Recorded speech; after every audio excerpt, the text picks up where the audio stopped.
Horn. The horn blared again, signaling the start of the Arcanes assault. My grip tightened on the spear as I took my position alongside Clara and the rest of our unit. The previous night's events had steeled my resolve, and I felt a newfound determination surging through me. "Hold the line." Sergeant Vance's voice boomed over the din of battle. "We can't let them break through." The Arcanes soldiers advanced with a ferocity that was both terrifying and awe-inspiring. Their front lines crashed against ours, and the air was filled with the clash of weapons and the cries of the wounded. Clank! My spear collided with an enemy's sword, the impact reverberating through my arms. Even now, with all the training and focusing on my body, I still was not able to reach the strength where I could face an adult soldier on my own. I was still too weak for that. I swoosh. Yet it was fine. I thrust my spear forward, my movements guided by the relentless training and the resolve I had built up. The enemy soldier fell back, but another quickly took his place. "Don't falter," Clara shouted, her voice steady and commanding. In fights, she was like this most of the time. I sidestepped an incoming attack, countering with a swift jab that found its mark in the enemy's shoulder. The soldier stumbled back, giving me a brief moment to catch my breath. The battle raged on around me, a chaotic symphony of violence and survival. Beside me, Clara moved with a grace and power that left me in awe. Her recent breakthrough was evident in her fluid movements and the controlled bursts of mana that accompanied her strikes. Her mana was making a huge difference, and I could see it already. The spear that was coated with a slightly gray mana became more destructive than ever. Now, she became a force to be reckoned with. This is the difference between an awakened and a non-awakened. Huh? It was my first time witnessing an awakened fighting, and the difference was clear. Of course, she was also hiding her mana quite well, not overshowing everything. And since Iron Will spear art was not something fancy, it was easy to hide it on her side. The enemy pressed on, their determination unwavering. I parried a series of attacks, each clash of metal sending vibrations up my arms. The weight of the spear felt more natural now, an extension of my will to survive. Suddenly, an Arcanes soldier broke through our line, his eyes wild with desperation. He lunged at me, his sword aimed for my chest. I twisted my body, narrowly avoiding the strike, and countered with a sweeping arc of my spear. Slash! The blade of my spear sliced through his side, and he fell to the ground with a pained gasp. I swoosh, and with a quick stab, I had followed the strike, finishing him off on his neck. Berg! With blood oozing from his face, he fell down and lost his life. I spared him no further thought, turning my attention to the next threat. The battle demanded every ounce of my focus and strength. From my right side, another strike came down. This time, it was another spear user. But this one looked young and moved with incredible speed. He was faster and stronger than me. Clank! His spear collided with mine, and the force of the impact nearly knocked me off balance. I tried to parry his next strike, but he was too quick. His spear cut across my arm, and blood surged from the wound. Arg! Pain shot through my body, but I forced myself to hold the line. The young spear user pressed his advantage, his technique flawless and relentless. Clank! Another strike, and this time, his spear grazed my side, leaving a burning trail of pain. I staggered back, barely able to defend myself. Clank! The third strike came too fast, too powerful. His spear sliced across my chest, the pain nearly overwhelming. Blood poured from the wound, and I struggled to stay on my feet. The young soldier's technique was that of an expert. Each movement was precise, and each strike was perfectly timed. I was outmatched. Where did this guy come from? I could not understand. For the first time in a while, I was facing such a guy on the battlefield. It had already been at least 3 months since I had been here, and I never saw such a guy. None of them were as fast as this one, nor did they have such a good technique. And as if to not let me think for any second, with a swift, powerful thrust, his spear pierced my shoulder. Ugh! The pain was excruciating. My legs gave out, and I fell to the ground, gasping for breath. The young spear user loomed over me, his spear poised for the final blow. As his spear approached my face, time seemed to slow. I could see the determination in his eyes, the cold, calculated resolve. Am I going to die? This was it. I will die. I braced myself, but at that moment, A sudden surge of adrenaline coursed through my veins. Fuck no. I couldn't give up. Not now. Not ever. With a desperate burst of energy, I rolled to the side, narrowly avoiding the deadly thrust. The spearhead struck the ground where my head had been just moments before. I grasped a handful of soil and threw it into the soldier's eyes. "Arg!" he yelled, momentarily blinded and trying to retrieve his spear from the ground. Knowing that this could be my last moment, I didn't miss this chance. I gripped my spear with all the strength I had left and thrust it forward, aiming for his chest. The blade pierced through his armor and flesh, sinking deep into his body. His eyes widened in shock and pain, and he gasped, blood bubbling from his lips. With a final, desperate push, I drove the spear deeper, ensuring the strike was fatal. The young soldier's body convulsed, then went limp, collapsing onto the ground. I stood there, breathing heavily, my shoulder throbbing with pain. The battlefield around me was a chaotic blur of motion and sound, but I had survived this encounter for now. Suddenly, an explosion occurred right before my face. The force of the blast sent me flying, and I rolled around in the soil. My whole head rang as I struggled to make sense of what was happening. I staggered to my feet, clenching my hands, and then slowly, my vision began to return. As I regained clarity, I saw, in the place of the explosion, a figure standing tall. In the heart of the battlefield, a lone knight stood as a beacon of unwavering resolve. His spear gripped firmly in his hand, shimmered with a vibrant greenish mana, casting an otherworldly glow in the midst of the chaos. The wind swirled around him, whipping his cloak and adding an ethereal edge to his presence. His armor, a testament to both craftsmanship and resilience, glinted under the erratic flashes of distant explosions and the intermittent rays of sunlight piercing through the war-torn sky. Each piece of metal was meticulously fitted, bearing the scars and dents of countless battles, yet still standing strong and impenetrable. The greenish mana enveloping his spear seemed alive, pulsating with energy and crackling with the promise of power. It flowed seamlessly from the tip of the spear down to its base, creating a mesmerizing dance of light and shadow. The wind, imbued with the same mystical energy, swirled in a protective vortex around him, deflecting incoming arrows and creating a buffer against the encroaching enemies.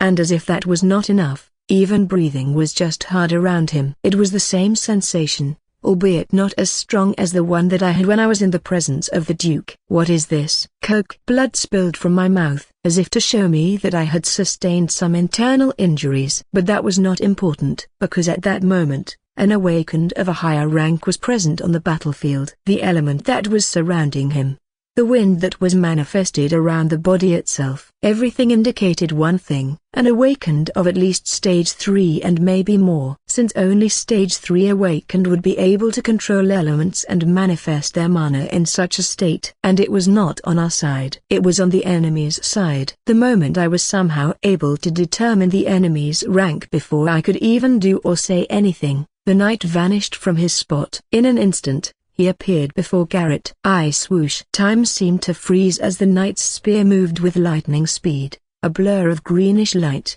Garrett had no chance to react. The spear pierced his chest, and he collapsed with a strangled cry. I swoosh. The knight moved through our ranks like a ghost, each step bringing death. Matteo fell next, his throat slashed open before he even realized the knight was upon him. Felix tried to defend himself, but the knight's spear impaled him through the heart. A clank. Elias, his face a mask of terror, swung his weapon desperately. The knight parried with ease and delivered a fatal thrust. Elias crumpled to the ground, lifeless. My squad members were being slaughtered one by one. None of them could put up a fight. They were all non-awakened, and the knight was an unstoppable force. Each blink of my eyes brought another gruesome scene. The knight impaling another soldier with brutal efficiency. It all happened so rapidly that I did not even have any time to get up. No, it was not because I did not have any time. I couldn't get up, move. My body was being suppressed. It was refusing to move. In the presence of the deadly enemy,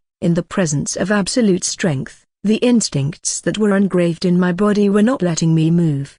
Don't stand here. Move. Coke. But I did not want to stay here. I did not want to stand here useless while everyone here was getting slaughtered. On the corner of my eyes, Clara stood, her face pale but determined. She gathered her mana, the air around her shimmering with energy. She faced the night, her stance defiant. "Stay back," she shouted, her voice trembling but resolute. "I won't let you harm anyone else." The knight paused, tilting his head as if considering her words. Then, with a flicker of movement, he was upon her. Clara unleashed her mana, a burst of light and energy aimed at the knight. Swoosh! A smirk spread across the knight's face as he saw the measly amounts of mana coming toward him. The greenish glow around him intensified, effortlessly absorbing and dissipating Clara's attack. "So they did have a talented awakened here," he said, his voice dripping with condescension. "Too bad it's such a weakling." Clara's face twisted in determination as she tried to muster more mana, her hands glowing brighter. "I swoosh!" But the knight moved with inhuman speed, his spear slicing through the air. "I stab!" With a swift, brutal motion, he struck Clara down. His spear pierced her abdomen, and she gasped in pain, her eyes wide with shock. He twisted the weapon cruelly, and she fell to the ground, blood pooling around her. "Clara, no!" I shouted, my voice breaking through the paralyzing fear. Desperation surged through me, but my body remained frozen. The knight's smirk widened as he looked down at Clara's lifeless body. "Such a waste of potential," he murmured, almost to himself. Rage and despair roiled within me. I struggled to move, to do something, anything. But the weight of the knight's presence pressed down on me like a physical force, pinning me to the ground. My comrades, my friends, were all dead. The knight stood amidst the carnage, his greenish mana still crackling with power. He turned his gaze toward me, his eyes glowing with that same eerie greenish light. "You," he said, his voice cold and commanding. "You're still alive." Interesting. I clenched my fists, my nails digging into my palms. The pain was sharp, grounding me and giving me a focus amid the chaos. I had to do something. I had to move. "I am going to kill you." They were the ones who had embraced me in this place of death when my own family did not. They were the ones that did not judge me and talked to me like a normal human. They were the ones who had accepted me for who I was, not because of my surname or anything. Yet, this guy, just with a measly effort, he was able to erase them. Garrett was a guy who wanted to become a good blacksmith and make good weapons. Matto was a former farmer who was here to support his family. Felix might have been a thief, but he was one of the most caring and generous people I had ever known. Elias was a former scholar who liked to share stories and debate. He liked history and wanted to be a strategist. Clara, she had just become an awakened. Even though she was a girl and she had been harassed countless times by different soldiers, she always put up a brave front. All of them are lying on the ground. With a supreme effort, I forced my body to respond. My muscles screamed in protest, but I managed to stagger to my feet. "I am going to erase that expression on your face." The knight watched me with an expression of mild interest as if I were a curious insect. "Well, look at you," he mocked, his voice dripping with disdain. "Standing up again? How admirable." Before I could react, the knight vanished from his spot and then reappeared right before my face. Too fast. My eyes widened at the sheer speed he was moving. It was as if he had teleported. In that instant, his spear was right at my neck, the cold metal pressing against my skin. The knight's smirk grew wider, his eyes filled with sadistic glee. "You're brave, I'll give you that," he said, his voice a whisper. "But bravery alone won't save you." I could feel the sharp edge of the spear, a hair's breadth from piercing my throat. My heart pounded in my chest, and I struggled to keep my breathing steady. This was it. The end. Yes, I was going to die here. Yet, despite the fear, a burning rage simmered within me. I locked eyes with the knight, my resolve hardening. "I will kill you," I whispered, my voice shaking but defiant. The knight chuckled, a low, menacing sound. "You kill me? How amusing." He pressed the spear a little harder against my neck, drawing a thin line of blood. The pain was sharp, but it only fueled my anger. "Any last words?" he asked, his eyes glinting with amusement. I took a deep breath, summoning every ounce of strength and courage I had left. "You're going to regret this," I said, my voice steady and unwavering. The knight's smirk faltered for a moment, a flicker of doubt crossing his eyes. But it was gone as quickly as it came. He laughed again, the sound echoing around us. Regret? I doubt that. I stab. He pushed the spear down to my heart, as if he was having fun seeing my face. He did it slowly. In that split second, I saw an opening. With all the speed I could muster, I twisted my body, knocking his spear away with my own. The sudden movement caught him off guard, and I used the momentum to drive my spear toward his chest. Or, maybe he wasn't caught off guard. No, of course, he wasn't. I knew it from the start that there was no hope for me to win. No matter what I would do here, I would die. Regardless of how much I had tried, regardless of what I did, I would never win. Since this is my talent, even if I had tried my family's art or art that was given to me by the military, none of them worked. I was useless, talentless, destined to be weak. But still, if I am going to die,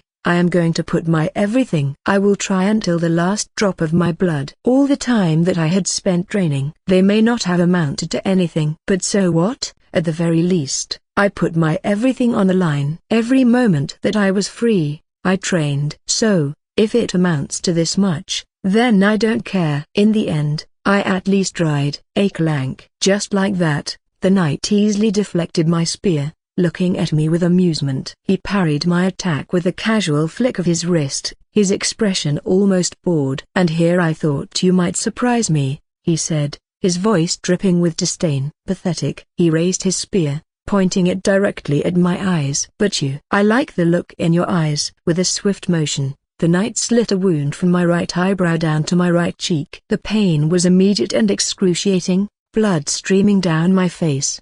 I cried out, staggering back, my vision blurred with blood and tears. The knight looked at me with amusement, his eyes gleaming with a sadistic thrill. "When you get stronger, come and find me. I'll be waiting." He leaned in close, his voice a chilling whisper. "The boy with the scarred eye." "What is your name?" I glared at him through the pain, my voice a shaky whisper. "Lucavian." He smirked, seeming to save my defiance. "Lucavian, a broken bar.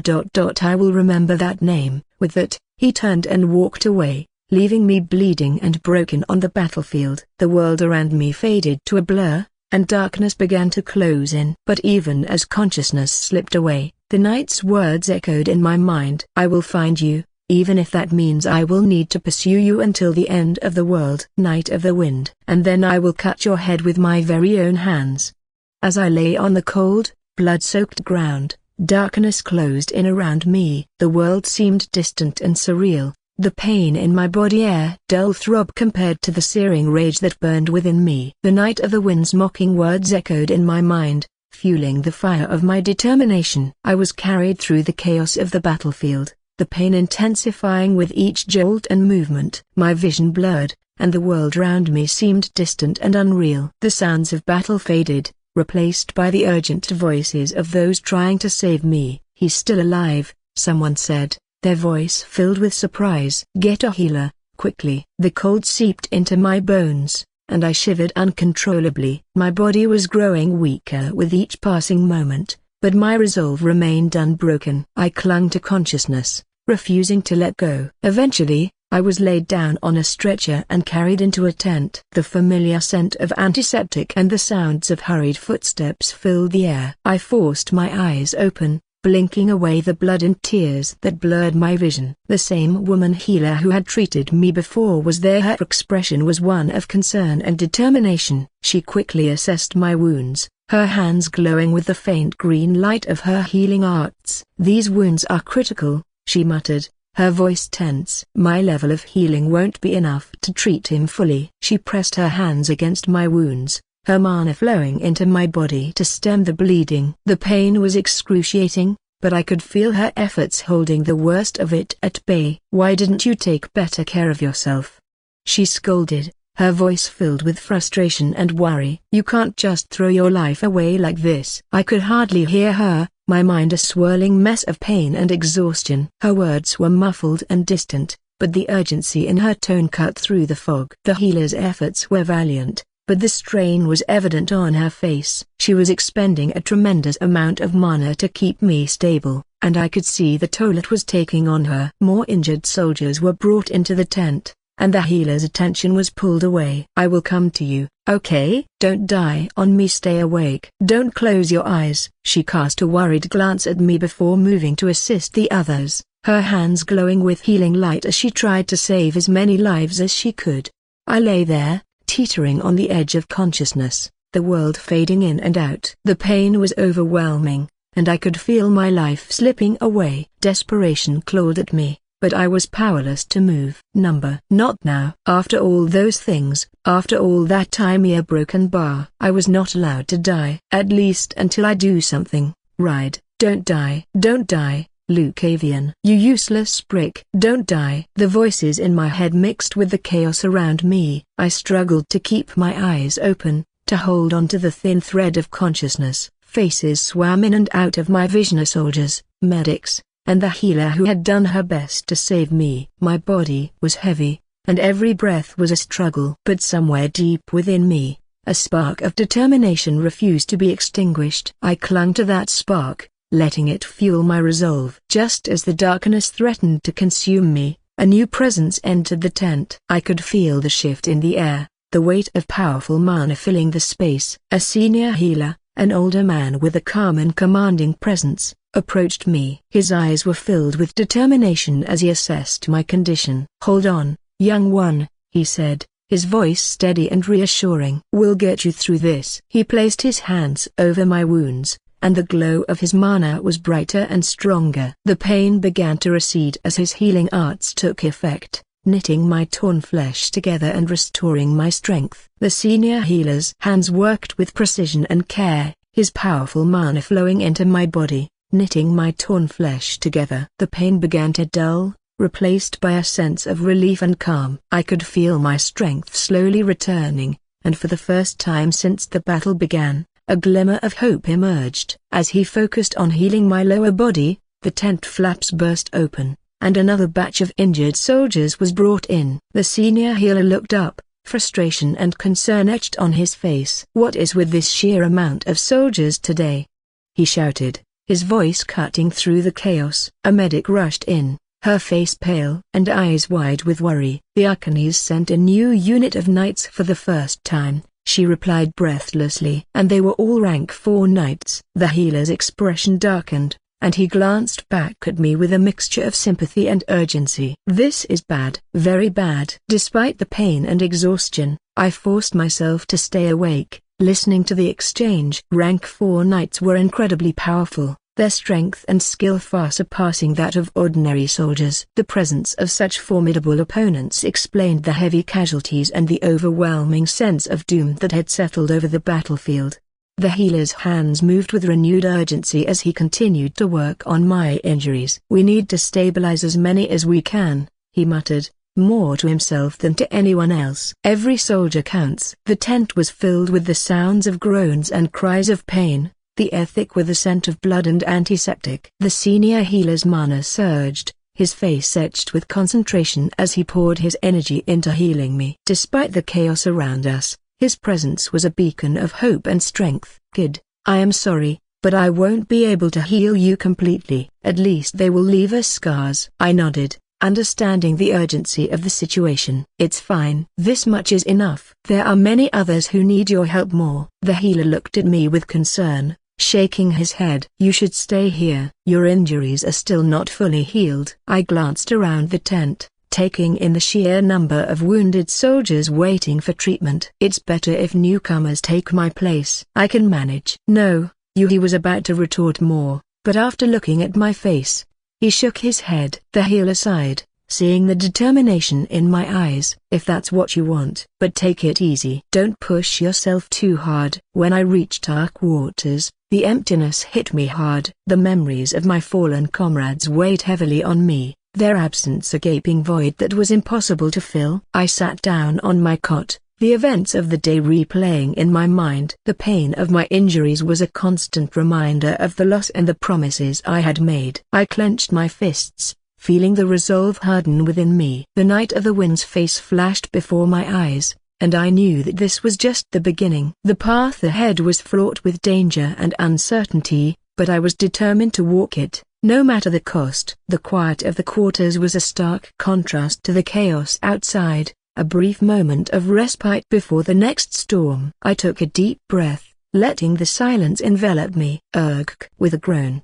I stood up, rising. My injuries were mostly healed to the surface level, and only some cuts were there. I walked over to Elias' wardrobe, the memories of my fallen comrade fresh in my mind. Elias had always been meticulous about his belongings, and I knew he kept a package of needles and threads for his sewing hobby. He had been good at stitching wounds as well, a skill that had come in handy more times than I could count. Opening the wardrobe, I found the small package and held it in my hands for a moment, remembering the times Elias had shown me how to stitch wounds. His calm, precise movements, the way he had patiently explained each step. I had tried it a couple of times, but I wasn't nearly as skilled as he had been. I took a deep breath, looking at the needle and then at my own wounds. Even now, I was benefiting from his teachings. "Thank you, Elias," I murmured, "for still helping me." Sitting down, I raised my hand and the needle, setting to work. I threaded the needle with shaking hands,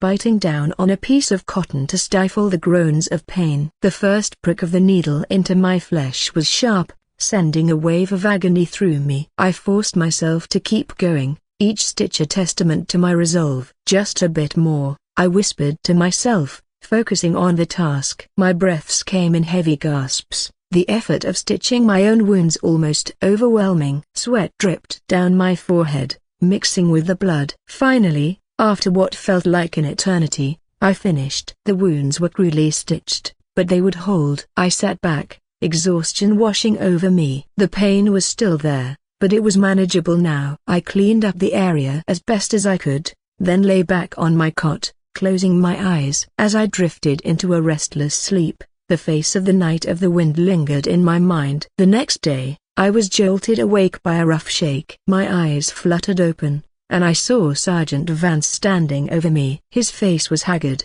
and his eyes were weary. Despite being awakened, he was riddled with injuries, his usual strong presence diminished by the fatigue and strain of the battle. "Wake up, Lucavian," he said, his voice rough. "It's noon. You've rested enough." I sat up slowly, my body protesting every movement. The pain from my stitched wounds was still there, but it was bearable. I rubbed my eyes and tried to shake off the lingering grogginess. Vance looked at me, his expression softening slightly. "Everything's a mess right now. You can rest for a while longer if you need to." I shook my head, pushing myself to my feet. "No, I'm fine." "What's the situation?" he sighed, running a hand through his disheveled hair. "The Arcanes sent a new unit of knights, all rank 4. We lost a lot of good men and women." My heart clenched at the reminder of our fallen comrades. "What about the bodies?" "We managed to retrieve them," Vance said quietly. "A mass funeral will be held later today. It's the least we can do to honor their sacrifice." I nodded.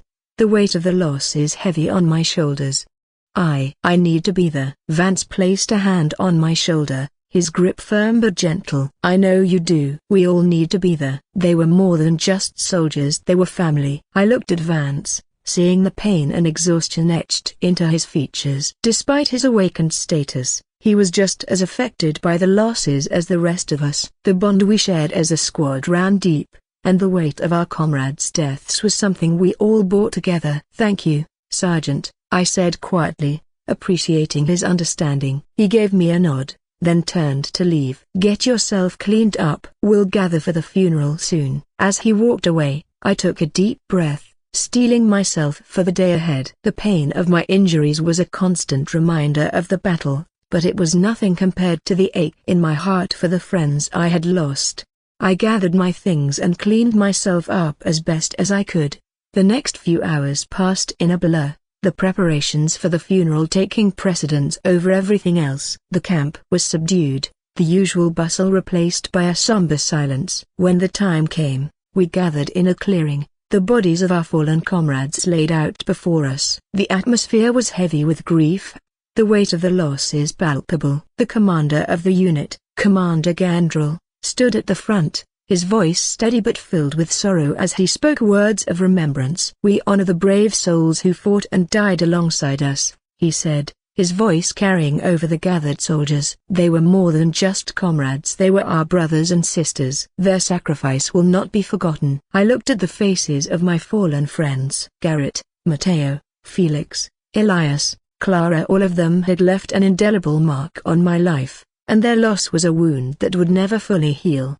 Around me, most of the soldiers were shedding tears. Everyone had lost a part of their squad, and the same went for me. But there were no tears. No, because I knew crying would not help. I had felt this a lot of times. When I was sent to this place for the first time, no one in my family believed me. I cried. When I had slept on that cold dam, I cried. When I was beaten because of the fact that I was a noble in the camp, I cried. When I had killed someone for the first time, I cried. But what did it bring? Did that make me achieve anything? Did it push me towards my goal? I said that I would be proving myself, restoring my lost honor, and clearing my name. Was I able to? No, I wasn't. I had faced countless hardships and endured unimaginable pain, and yet here I was, still at the mercy of a cruel fate. My tears had accomplished nothing. I took a deep breath, steadying myself. The faces of my fallen comrades seemed to look back at me, their expressions frozen in time. They deserved more than my tears. They deserved my resolve. They deserved my promise that I would keep fighting,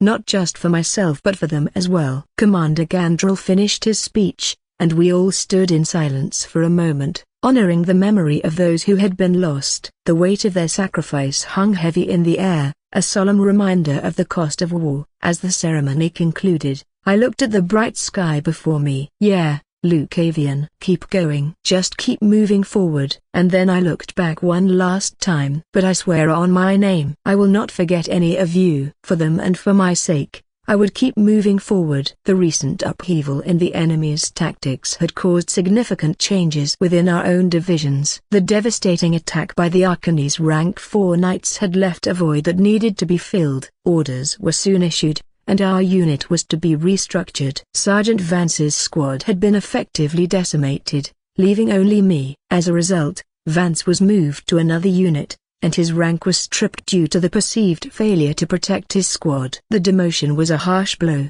and I could see the disappointment in his eyes, but he accepted it with a stoic resolve. I was reassigned to a new unit under a different sergeant. The transition was far from smooth. Sergeant Lyra was in charge of the new unit. She was a stern, no-nonsense leader with a reputation for being both fair and harsh. Her eyes bore into me the first time we met, assessing my worth. "You must be Lucavian," she said, her tone neutral. "The sole survivor of Vance's squad." I nodded, standing at attention. "Yes, Mom." She studied me for a moment longer, then nodded.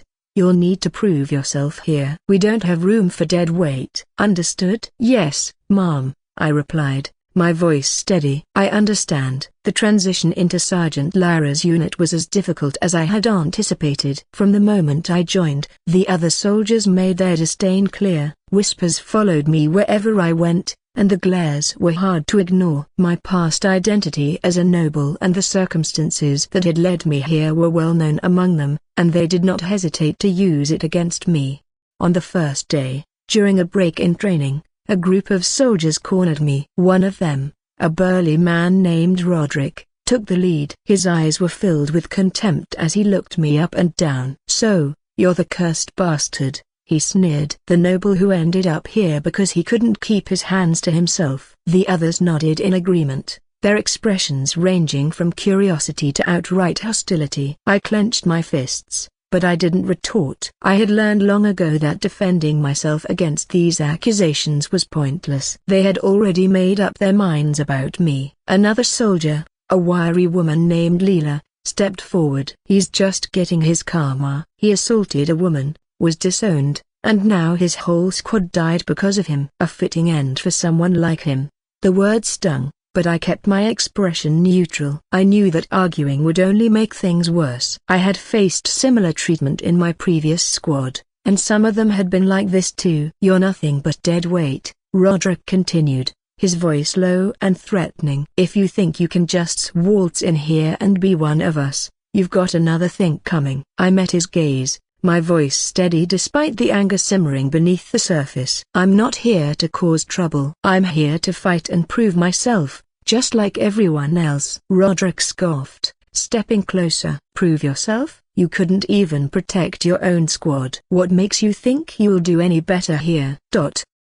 I was not able to reply to that. "See, even you, yourself, know what kind of thing you are." A broken bar. Since the atmosphere was becoming suffocating, and I was not welcomed there, I could only move outside. It was night and the sky was dark. A howl. The cold night air bit into my skin as I stepped outside, the darkness swallowing me whole. I felt the weight of their words pressing down on me, their disdain like a physical force. But I couldn't afford to let it get to me. I had to keep moving forward, no matter how hard it got. Grabbing my spear, I headed to a secluded spot away from the camp. The wind howled around me, a harsh reminder of the harsh world I was now a part of. But it was also a strange comfort, the familiar sting of the cold grounding me. I began to train, swinging my spear in precise, practiced movements. Each thrust, parry, and slash was a way to channel my frustration, my anger, and my pain. The rhythmic motion of the weapon became a balm to my troubled mind, the exertion pushing out the dark thoughts that threatened to overwhelm me. I lost track of time, the world narrowing down to the feel of the spear in my hands and the rush of air as it cut through the night. When my arms finally grew too tired to lift the weapon, I sat down on the cold ground, trying to catch my breath. The physical exertion had helped, but it wasn't enough. I needed more. I needed to prove to myself that I could still grow and improve. With a deep breath, I closed my eyes and began to meditate, trying to gather mana into my core. The process was slow and frustrating, the mana resisting my attempts to control it. I could feel it slipping through my grasp, elusive and stubborn. But I couldn't give up. I had to keep trying, no matter how difficult it was. As I struggled to focus, a voice cut through my training. "We're broken bar." As I struggled to focus, a voice cut through my training. "We're broken bar." I froze, the voice piercing through the fog of my concentration. It sounded familiar, as if I had heard it recently. I turned to see the source of the voice, and there, standing a few feet away, was the old man I had shared my meals with at the training camp. He looked at me with a mixture of curiosity and concern, his weathered face illuminated by the moonlight. "What are you doing out here, boy?" he asked, his voice gentle but firm. I wiped the sweat from my brow, trying to catch my breath. "Training," I replied simply, feeling the weight of my exhaustion settle in. "I see." The old man's eyes roved over me, scrutinizing every inch of my form with a discerning gaze. His eyes lingered on my right eye, a faint flicker of recognition and concern crossing his face. I knew why. It was the scar, a new and still raw, that marred the skin just below my eye, a cruel reminder of my encounter with the Knight of the Wind. "That scar," he said softly, his voice tinged with a mix of pity and curiosity. "It's new." I nodded, my jaw tightening. "A gift from the Knight of the Wind." The old man's eyes were narrowed slightly, as if he had not understood what I meant. It was understandable, as that name was a nickname that I gave to that knight, something that was personal to me. Still, he shook his head slowly. "It seems you have had your fair share of the battlefield." Hearing him say this, I did not answer. There was no need to tell anything, as it was not important. "But pushing yourself like that will not help you remove your pain." Yet, there was a small sense of gentleness there. Something that I did not quite understand was the reason why. I remained silent, my gaze fixed on the old man as he studied me. His concern was palpable, but I wasn't in the mood for a heart-to-heart. Not now, not ever. The battlefield had taught me to keep my feelings buried deep where they couldn't be used against me.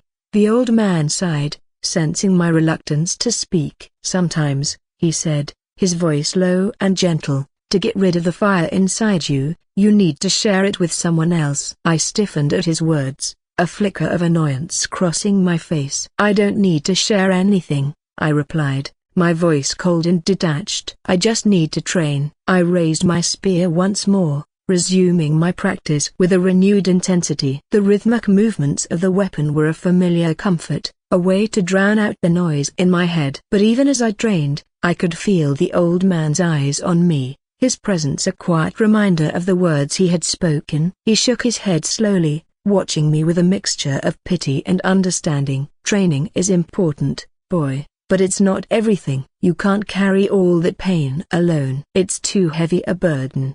I ignored him, focusing on the precise movements of my spear. Each thrust and parry was a way to channel my frustration, my anger, and my pain. I didn't need his pity or his advice.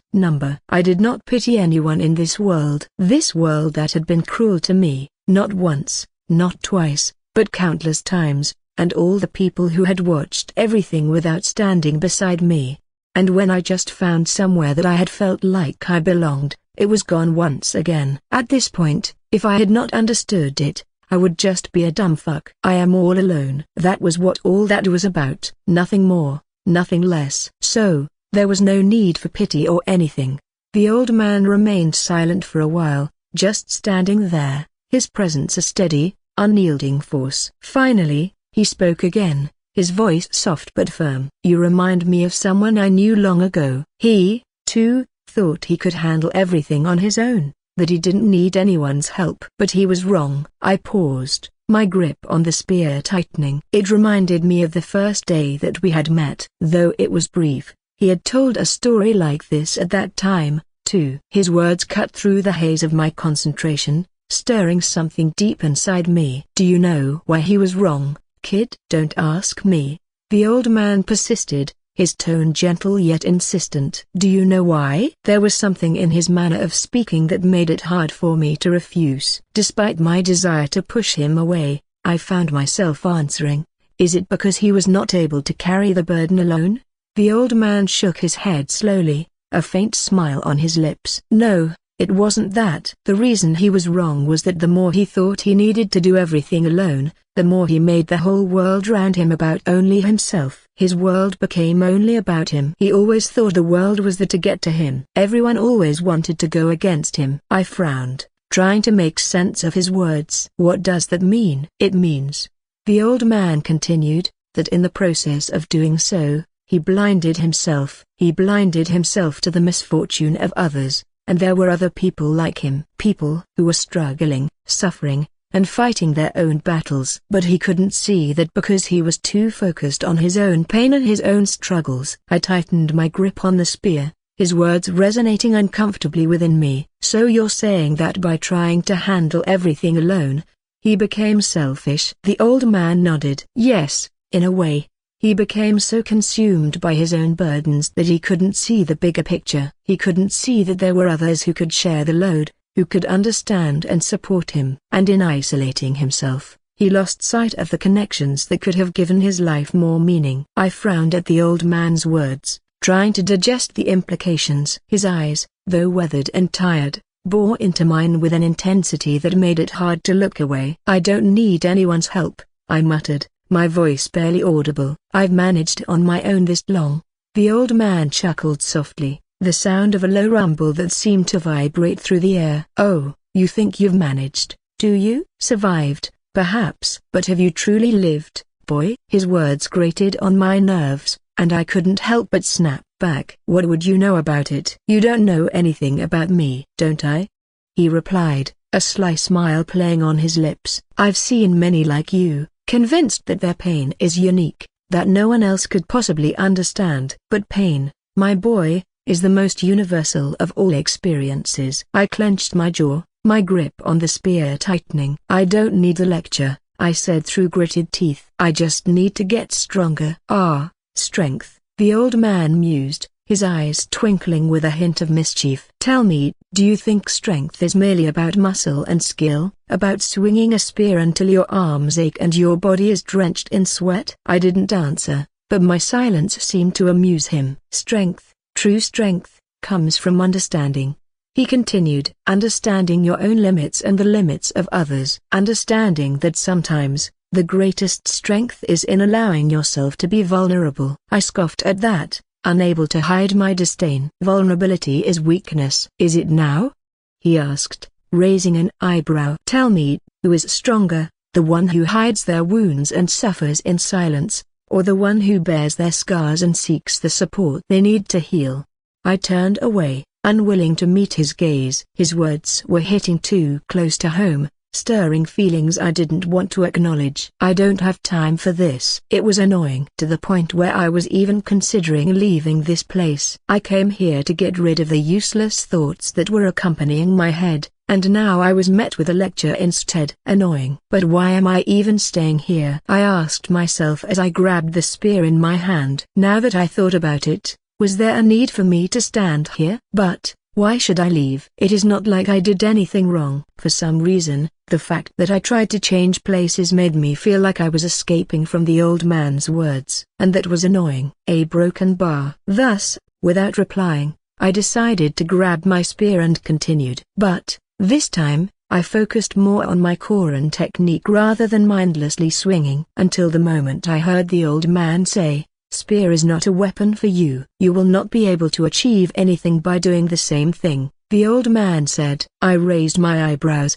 my irritation flaring. Why not? Instead of answering directly, the old man posed a different question. You were unable to gather mana into your core, weren't you? Even though you are the son of a viscount, and your family was given a unique grade mana accumulation art, you couldn't gather any type of mana, could you? I froze, his words cutting deeper than any blade. How did he know about my struggles with mana? My failure to live up to my family's legacy was a wound I kept hidden, a source of shame and frustration. I clenched my fists around the spear, my voice a low growl. How do you know about that? The old man's gaze was steady, unyielding. I have seen many in my time, boy. I can recognize the signs of someone who has faced the same struggle. You carry it in your posture, in the way you push yourself beyond your limits, hoping to overcome a hurdle that seems insurmountable. I looked away, the weight of his words pressing down on me. What does it matter? I've trained harder than anyone, but nothing changes. It matters because you're trying to fight a battle you can't win by normal means, he replied softly. I could not understand. What did he mean by normal means? What was that supposed to mean? It is not like there is any other thing in this world. The old man looked at the weapon in my hands, his gaze lingering on the long spear. Spear is not a weapon for you to use, he said, his voice calm but firm. I narrowed my eyes, a surge of frustration bubbling up. What does that mean? The old man looked into my eyes, his expression unwavering. Your body is not suited to use a spear. I narrowed my eyes, frustration bubbling up inside me. What does that mean? Instead of answering directly, the old man posed another question. Have you ever felt like there are certain movements that you can do better than others? I frowned, his words stirring memories from my past. I thought back to the times when my body seemed to flow more naturally, when I instinctively moved in ways that felt right. During those moments, I developed a peculiar style of wielding the spear, incorporating fluid and unpredictable movements. It was weird, and others commented on it a lot of times. Many times, they said that I was fighting a lot differently compared to them. Yes, I replied after a moment, nodding slowly. There have been times when I felt like I could move better, more naturally. The old man nodded, his eyes reflecting a knowing look. Of course, that is the case. Because your body was reacting to the specific types of movements, and you subconsciously noticed that while moving as well. I looked at him, my curiosity piqued. So what if that's the case? Which weapon is my body suited for then? The old man smiled, his eyes twinkling with a hint of amusement. Ah. That is a question only you can answer. Think about it. For which movements do you feel the most comfortable when doing them? I closed my eyes, searching my memories. I tried to recall the times when I felt most at ease, most in sync with my body. Moments during training when everything seemed to click, and my movements were smooth and effortless. As I delved deeper into my thoughts, a picture began to form in my mind. I saw myself moving fluidly, my body shifting seamlessly from one stance to another. My hands and arms moved with grace, executing precise and controlled motions. I imagined myself in the middle of a fight, my body twisting and turning with agility. My strikes were swift and accurate, each movement calculated and intentional. The image in my mind was clear, and without realizing it, I began to move, mimicking the motions I envisioned. The old man watched me with a knowing smile,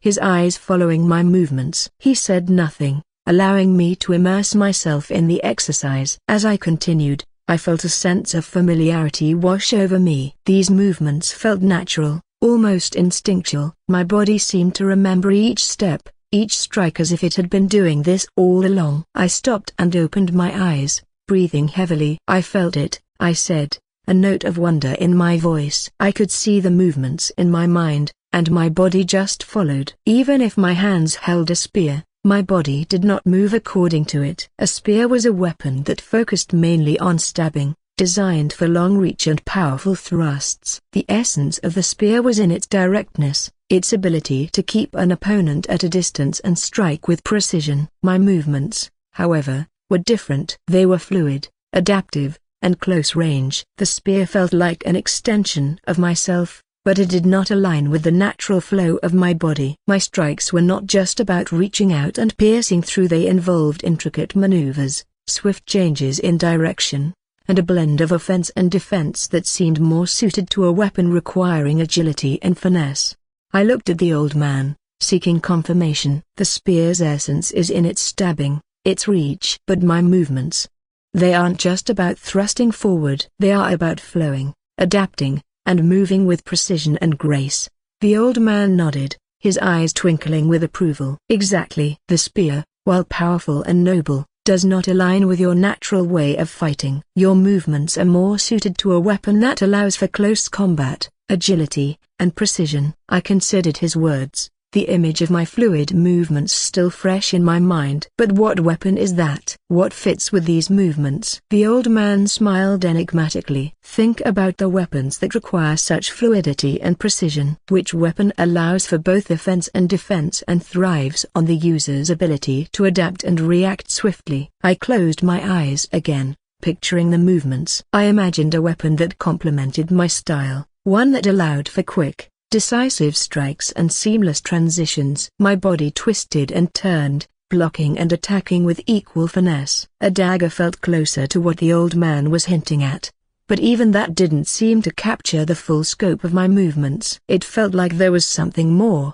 something that required both hands to truly express the fluidity and precision I envisioned. Slowly, an image began to form in my mind. A weapon that was balanced, capable of both offense and defense, allowing for swift, controlled strikes, and fluid movements. The weapon was not overly long like a spear but not as short as a dagger. It was something that did not demand both hands to be wielded effectively as a spear, yet at the same time, something that allowed for a dance of attacks and parries.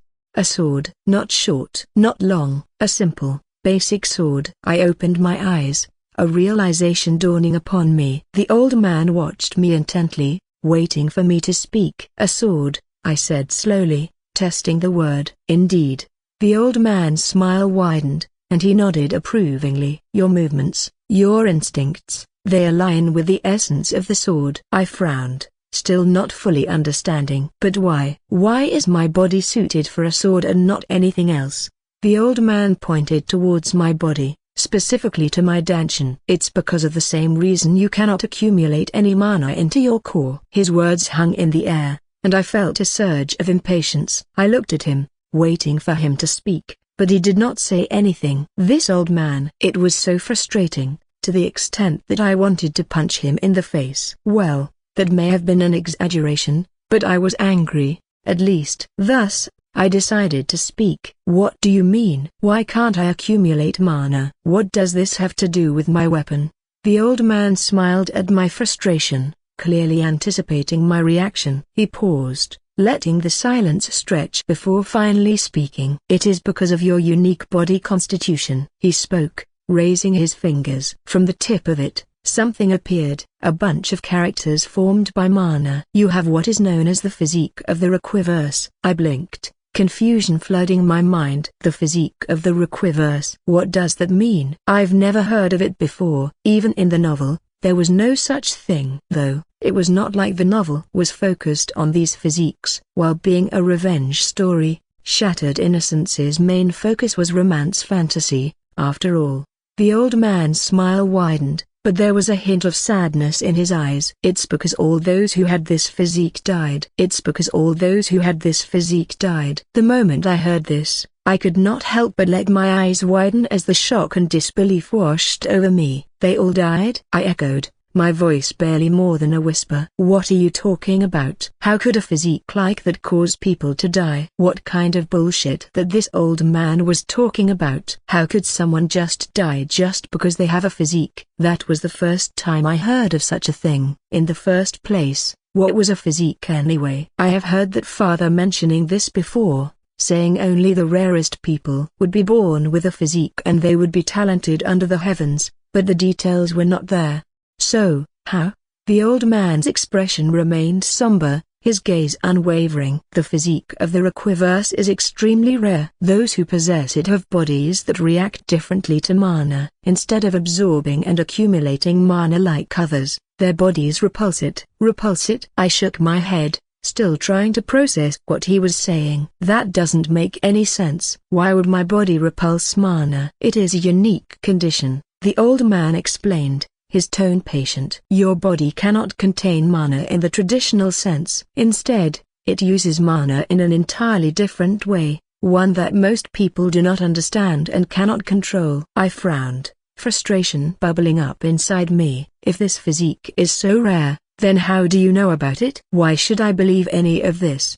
The old man's eyes sparkled with a hint of mischief. Why would I lie to you, boy? What would I gain from it? I have no reason to deceive you. In fact, understanding your condition could be the key to unlocking your true potential. I narrowed my eyes, suspicion lingering. How do I know you're not just making this up? This could all be some elaborate trick. He chuckled softly, shaking his head. You have a right to be skeptical. But think about it. Have you ever met anyone else who struggled as you have with mana accumulation? Have you ever heard of another Viscount's son who couldn't gather even a drop of mana despite rigorous training? I hesitated, his words striking a chord. It was true, I had always felt isolated in my struggle, and my inability to gather mana was a source of shame and frustration. No one else seemed to have the same issue, and I had always wondered why. It was the same for my brother and for my sister. They were both able to master the family's mana accumulation art,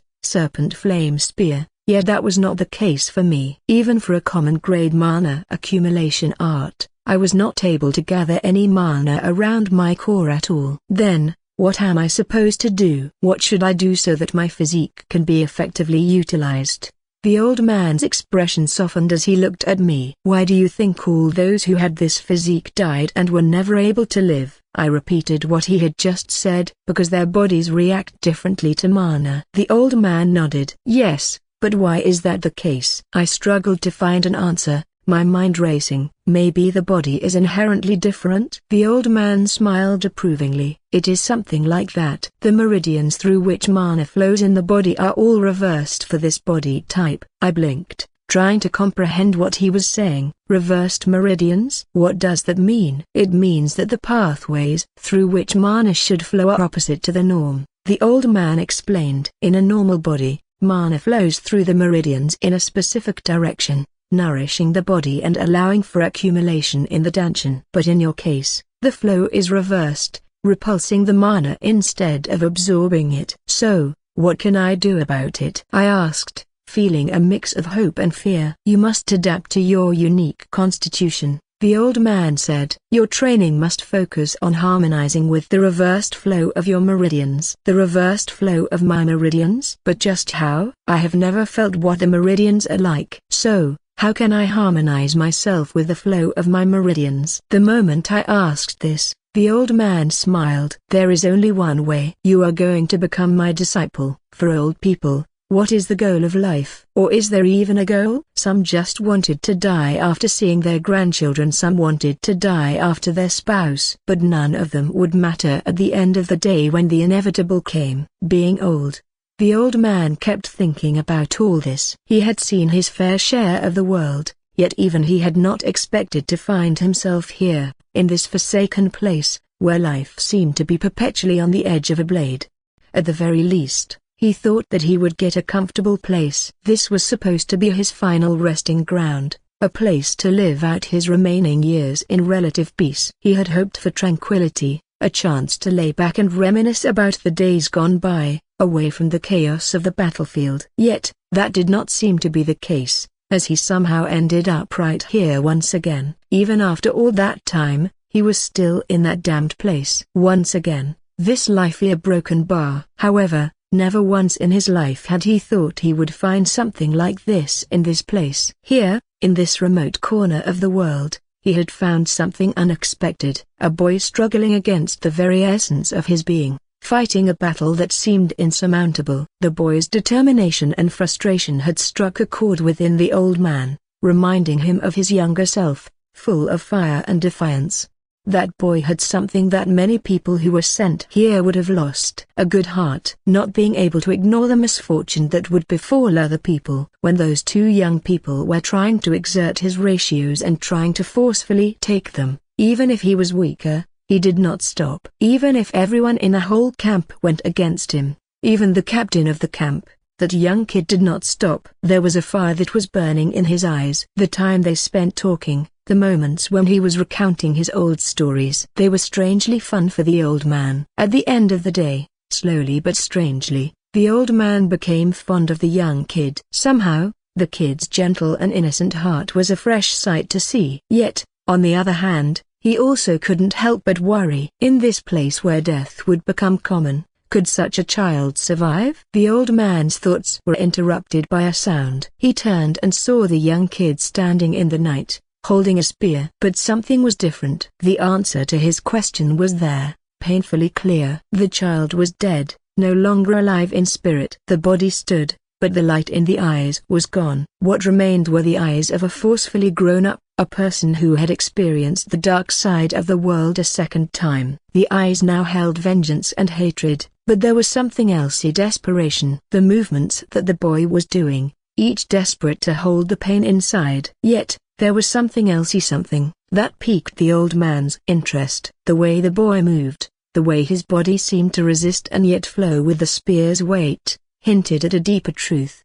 The old man's eyes narrowed as he focused on the boy's stance, his breathing, and the subtle shifts in his posture. He had seen many fighters in his time, each with their unique styles and strengths, but this boy was different. Reverse meridians, the old man murmured to himself, the realization dawning upon him. When they had talked with the young man before, he had learned that he was the son of a Viscount family named Thorn. The young boy described his family as a family that had fought the war under the emperor and a family that guarded the border of the empire.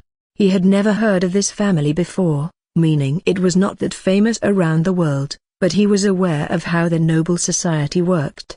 Normally, such kids tend to be nurtured at a young age, learning about their family's arts, and they would become successful almost all the time, as they shared the bloodline of their ancestors. But the boy was not like that. He was unsuccessful, and the old man could now see the reason why. The boy had a unique condition, the physique of Requiverse, the physique of the stars, a special body constitution that he had only read once in an archive and had never seen in real life. Thus, that part was a lie when he said that. However, aside from that, everything else was true. The fact that everyone who had this constitution died. Of course, that was something that everyone in this world would always experience, so he hid something. He hid the fact that those with this physique would not live past 25, and it was recorded in the book. And he hid another thing. The fact that such a physique could only be attained if the parents also had it, and both the boy's parents were past the age of 40.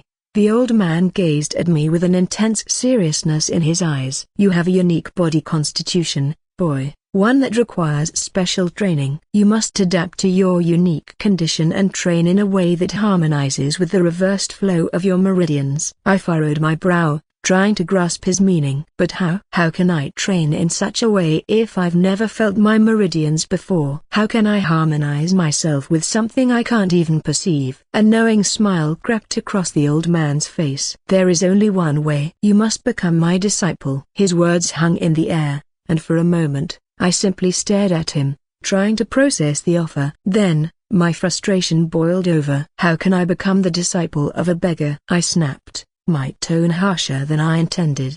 The old man's eyes narrowed, irritation flaring up. "A beggar, am I?" he retorted. "Is there any beggar who knows so much about mana, physiques, and meridians as I do?" I shrugged, unable to hide it. "I wouldn't know. The only beggar I know is you." For a moment, the old man looked as if he might strike me, but then he laughed, a deep, hearty sound that echoed in the night air. "Well, perhaps you have a point, but appearances can be deceiving. I may look like a beggar, but I assure you, I am far more than that." I looked at him skeptically, still unsure whether to trust him. But something in his eyes told me he was speaking the truth. This old mana broken bar.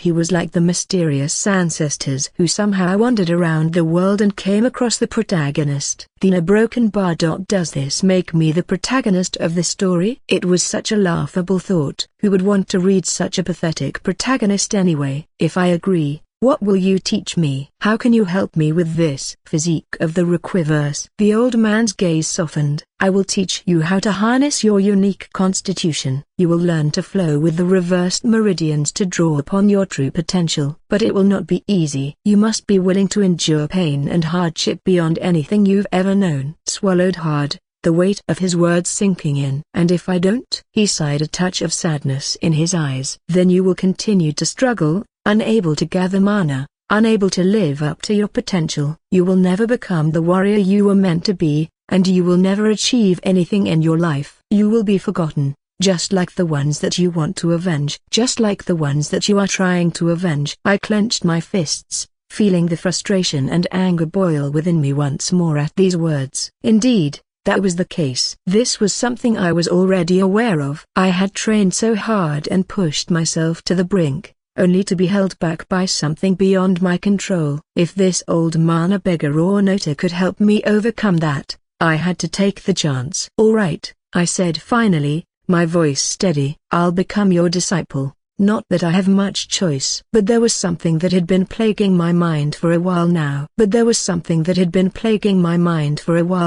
"You have talked about my physique. You said I have this unique condition, but you never mentioned anything related to the sword. Why did you tell me my body was suited for a sword?" The old man's eyes gleamed with a mixture of amusement and wisdom. "Ah, you caught that, did you?" he said while looking at my eyes. "The thing is, I myself don't know the answer as well." "What? You don't know the answer?" I asked, feeling a mix of confusion and frustration. He nodded, his expression thoughtful. "The reason why you are suited for the sword is not actually because of your body. It is because of something innate to you. It's as if you have been limiting yourself because of something in your mind." I furrowed my brow, trying to grasp what he was saying. "Something in my mind? What do you mean?"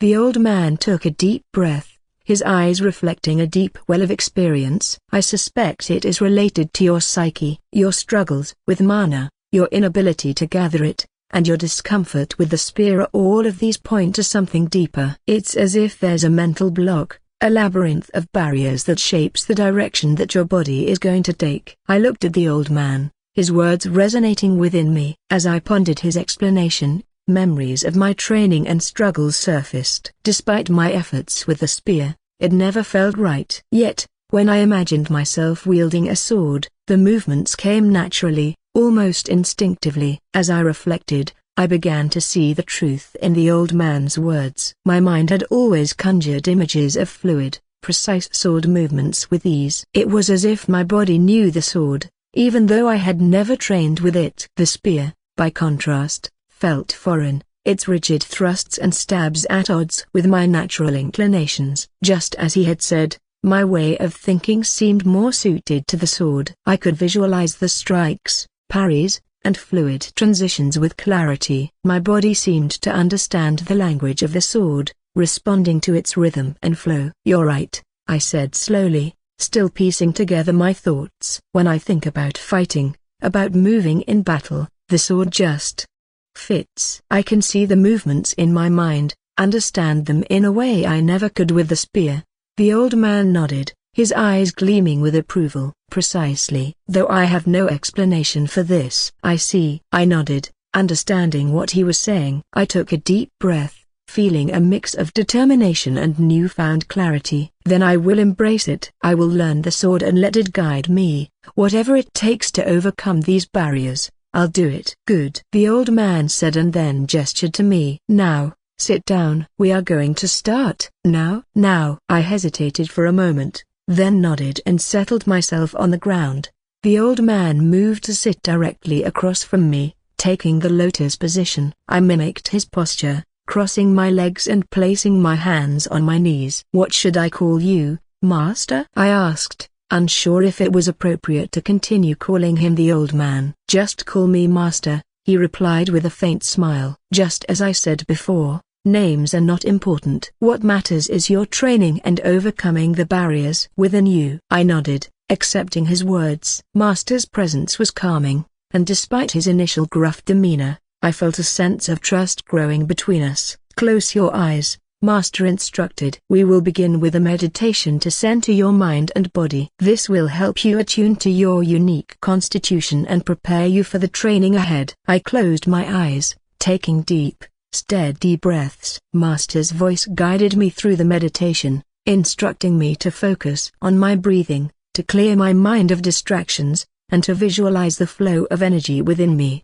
Imagine a river, he said softly. This river is your inner energy, your mana. Visualize it flowing through your body, through the meridians. Feel its natural path and let it guide you. As I followed his instructions, I pictured a river of light coursing through me. But contrary to what he said, I was not able to visualize the light coursing through my veins at all. Rather, it was just plain empty darkness. There was nothing that I could see. Everything was dark and abnormal. Whenever I tried to make the river flow, it always felt like it was blocked by something, a wall. Were you able to do that? Master asked, his voice breaking the silence. I shook my head, feeling a sense of frustration. No, I couldn't make a clear flowing river. It was blocked and dark. There was nothing but emptiness. Master hummed for a second, his expression contemplative. Then, he turned to look at me with a deeper understanding. Disciple, if you want to move forward, you need to let go of your past fears and your past failures, the experiences that are engraved into your heart, the cues you've set for yourself that you are destined for failure. You need to get rid of them. I started to refute, my frustration bubbling up. I've always tried my best to become better. How could I be setting myself up for failure? Master raised a hand, gently silencing me. Remember, I never showed you or instructed you to make everything with light or to visualize it flowing everywhere. That was your own assumption. You assumed the light and then felt like the darkness was your own failure. And the wall's a broken bar with no mana involved. There are no such things as bottlenecks. It is all in your mind. I blinked, trying to comprehend his words. He was right. He had only asked me to visualize a river of energy. Yet I had immediately imagined it as a river of light. When I couldn't see the light, I assumed it was a sign of my failure.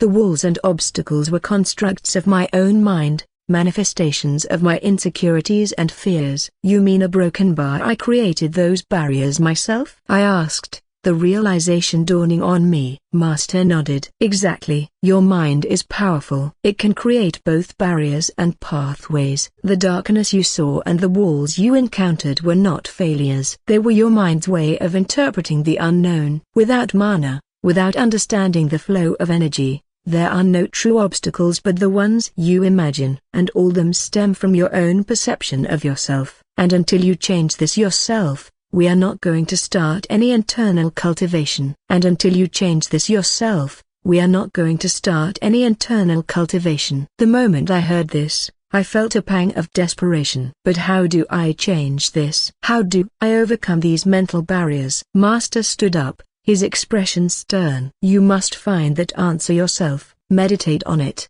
reflect on your past, and challenge your fears. Only then will you be ready to move forward. He began to walk away, leaving me with my thoughts. Remember, if you try to deceive me, it will not end well for you. I swallowed hard, feeling a sudden chill. For some reason, I sensed that Master was far more dangerous than he appeared. His calm demeanor hid a depth of power and experience that I could only begin to comprehend. As he disappeared into the night, I was left alone to grapple with my thoughts. The path ahead was daunting, but I knew that if I was to unlock my true potential, I had to confront my inner demons and change my perception of myself.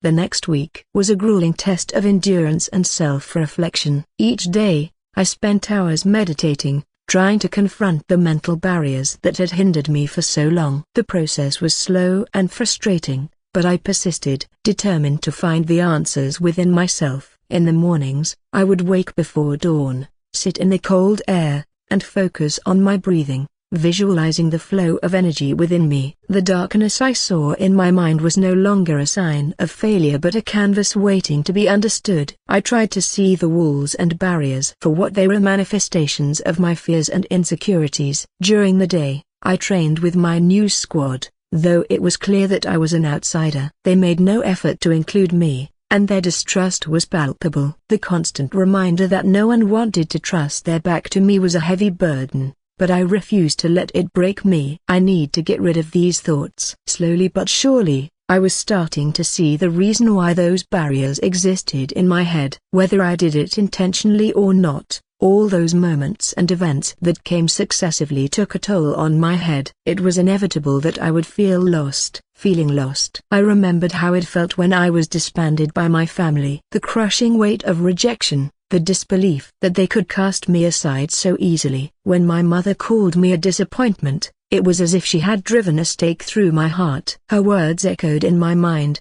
a constant reminder of my perceived failures. I always reminded myself of the memories of my past, the fleeting moments of pride when my father looked at me with approval, only for those moments to be overshadowed by his disappointed gaze. Each time I failed to meet his expectations, the weight grew heavier, reinforcing the barriers within me. All those things were pulling me back. The realization hit me with startling clarity. Every harsh word, every dismissive glance, every time I felt inadequate to all that had contributed to the walls that now stood in my way. I had been carrying the burden of my family's expectations and their subsequent disappointment for so long that it had become a part of me. The fear of failing them, of being the weak link in a lineage of warriors, had seeped into my very core. But what if I let it go? The thought was both terrifying and liberating. What if I could release the hold these memories had on me? What if I could move forward without the weight of their expectations dragging me down? I closed my eyes, taking a deep breath. The darkness in my mind no longer felt suffocating. Instead, it felt like an empty canvas, ready to be painted with new experiences and realizations. You are more than their expectations, Lucavian. Slowly, I began to dismantle the walls, piece by piece. That is right. Somehow, I felt something. A pang of feeling. A memory surfaced in my mind. A memory of someone speaking to me. Never forget. The voice in the memory was clear, resonating with a calm wisdom. Never forget what has happened, for it is part of who you are. But do not let it weigh so heavily on you that you neglect the present and fear the future. Who was this person? I asked myself. The sound was crystal clear and something that felt like I was accustomed to. However, at the same time, the name of the person nor the face came to my mind. It was all blurry, as if a foil was covering it. As if something is blocking me. I knew there was a part of me that was different from the Lucavian. A part of me knew about the novel Shattered Innocence. Yet, at the same time, that part of me was unknown to me, as I couldn't remember anything. Neither the name, the face, or the life. Yet, at the same time, I felt a bit scared because it was unknown. Fear the future. But, the quote constantly rang in my head, reminding me of the words of a philosopher that I had read in a book when I was going to middle school. How long are you going to wait before you demand the best for yourself, and in no instance bypass the discriminations of reason? You've been through the elements, you've suffered much from your disposition. You must realize that by now, and not be like a child, but an adult who is no longer a child, and one who is no longer moved by the conditions he is subject to. Middle school. A broken bar. It was a word that did not belong to this world. Something from the other part of mine. But before I could ponder any longer, the memory faded, leaving me with a profound sense of clarity. The past had shaped me, but it did not have to define me. I could honor my experiences without being chained by them. Piece by piece, I continued to dismantle the walls. Each barrier I encountered was acknowledged and then gently set aside. The process was slow, but with every step, I felt lighter and more in control. On the battlefield, I was forced to survive on my own. The lack of coordination with my squad made every skirmish a desperate struggle for survival. I relied on my instincts and training, pushing myself to the limit. Each fight was a test, not just of my physical abilities but of my resolve to keep going despite the odds. One particularly brutal day, I found myself separated from the others, facing a group of enemies alone. My body moved on autopilot, blocking and parrying their attacks. Maybe because I felt more lightheaded compared to the time before, maybe for another reason, the flow of the fight became much more clear to me. Indeed, the first key is moving forward. Believe yourself. Each strike I landed was fueled by the determination to prove myself and take a step further every second. I could see the movements of the enemies more clearly, and even though the weapon in my hand was a spear itself, I somehow did not feel repulsed by it any longer. Rather than forcing myself to accommodate the spear, I made a small change and forced the spear to accommodate myself. However, the results were not as good as how this sounded since I was just a beginner, and my strength was not sufficient for me to effectively deal with a number of enemies. Filled with wounds, I sat on the ground, leaning against the wall at the end of the brutal fight. My body ached, each cut and bruise a reminder of the battle I had just endured. I closed my eyes, taking shallow breaths to manage the pain. As I sat there, my thoughts drifted back to my childhood, to the times when I would practice endlessly. Back then, I was afraid of something: a pain, the sting of failure, the physical discomfort of training, and the fear of not living up to my family's expectations. But now, as I looked at myself, battered and bloodied, I realized how far I had come. The fear of pain that once held me back was no longer a barrier. I had faced it head-on, pushing through the agony to become stronger. All this time, I had been improving, yet I had never acknowledged it. My mind flashed back to those endless hours of training, the times when I felt like giving up but didn't. The determination that kept me going back then was still with me now, driving me to survive and fight another day. "You're not the same person you were," I muttered to myself. "You've changed, Lucavian. You've moved forward." Just then, a shadow fell over me. I looked up to see a soldier standing there, extending a hand. He wasn't from my squad, but we often fought alongside each other on the battlefield, on the borders between our groups. "You did well today," he said, his voice filled with genuine respect. "Thanks to you, we were able to get over today's hurdle." And the moment I saw the hand, I felt something inside me breaking. A thud. As if a spell that was binding me broke. I felt relieved. And the river in my head started flowing down, no longer blocked. When he saw the boy, the feeling of wanting to protect something arose deep inside the old man. What did he want? Did they want to protect the innocence of that young soul? He would no longer be able to do that, since that sense of innocence was far gone at this point. Then what could he do? The old man wanted one thing: to clear the path. This young was a particular one, a kid who had suffered more than many adults in this world. At the age of 14, he had experienced far more cruel things than many others. He had learned to take a life. Those innocent hands learned how to take a life at such an age. He had learned how to be alone and how to not rely on anyone. And as he was about to regain his sense of belonging, that was also taken away from him. The old man pondered. When such a thing happened, what would become of the boy? The answer was evident in the boy's demeanor and the dark shadow that seemed to loom over him. The boy, like any other person, would do one thing to escape the wound, or he would try to look somewhere else. He would use another goal to patch the wound that had been created. He did it when his family abandoned him, too. He patched the pain of abandonment by setting a fragile goal of clearing his name, and he would do the same again. The old man did not like that. It was a temporary fix, one that did not address the root of the pain. Thus, he guided him. But just as he was about to guide the boy, he suddenly saw something. A slightly eerie energy inside the boy. An eerie energy that covered the boy's mana core and extended to his mind. The old man's eyes widened in realization. There was a reason why the boy was always like this. Why he was blocked, and why his thoughts were always a mess. It was because of that dark energy. The old man also realized that if the energy did not go away, the boy would never be able to cultivate his energy properly. That dark force would always become a burden to him. Thus, the old man wanted to make sure that the boy would be freed from this energy. But as he tried to intervene with the energy by using his own, he was not able to do such a thing. The energy, or the spell that was engraved on the boy, was a peculiar one, as if it is directly linked to the mind of the target. The old man then realized if there was such a thing, only one solution would remain. That keyed a broken bar. He needs to overcome this on his own. The mental blocks, they were not solely because of the fact that the kid had put that on himself. No, it was because of an external influence. But what could be the reason? For which reason such a strong spell was put on this kid? And by who? And then the old man remembered how the kid told his story. Was it them? What an evil bunch of broken bar.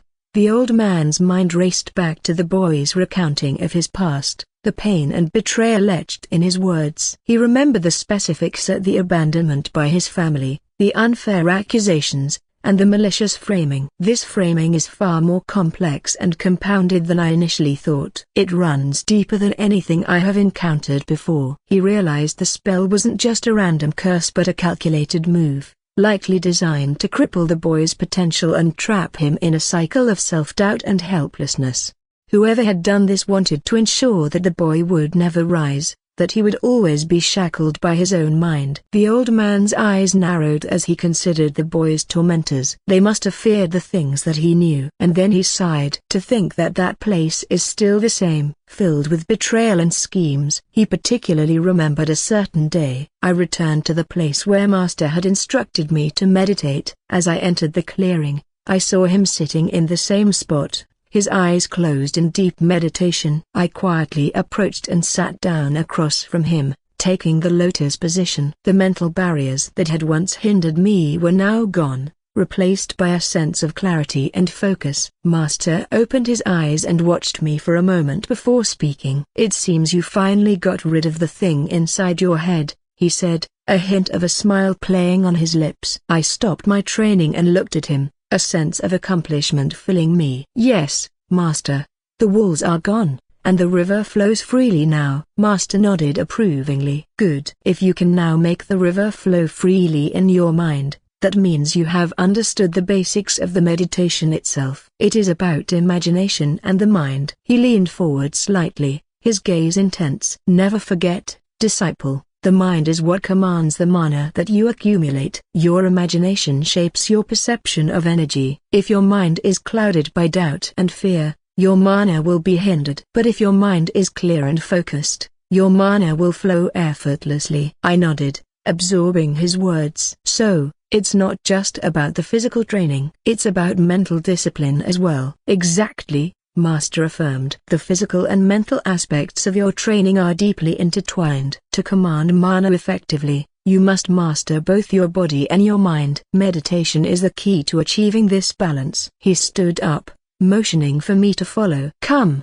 we will now begin the next phase of your training. You have cleared the first hurdle, but many more lie ahead." I rose to my feet, my body still sore from the recent battle but filled with a renewed sense of purpose. As we walked, Master continued to speak. "Meditation will help you understand the flow of energy within your body. It will teach you to control your breathing, calm your mind, and direct your thoughts. This control is essential for manipulating mana and achieving higher levels of cultivation." We reached a quiet, secluded area in the forest, where the air was thick with the scent of pine and the sound of rustling leaves. Master turned to me, his expression serious. "Sit and close your eyes. Focus on your breathing and visualize the river of energy flowing through you. This time, imagine drawing mana from the surroundings into your body. Feel it merge with your own energy and circulate through your meridians." I did as he instructed, sitting down and closing my eyes. I took deep,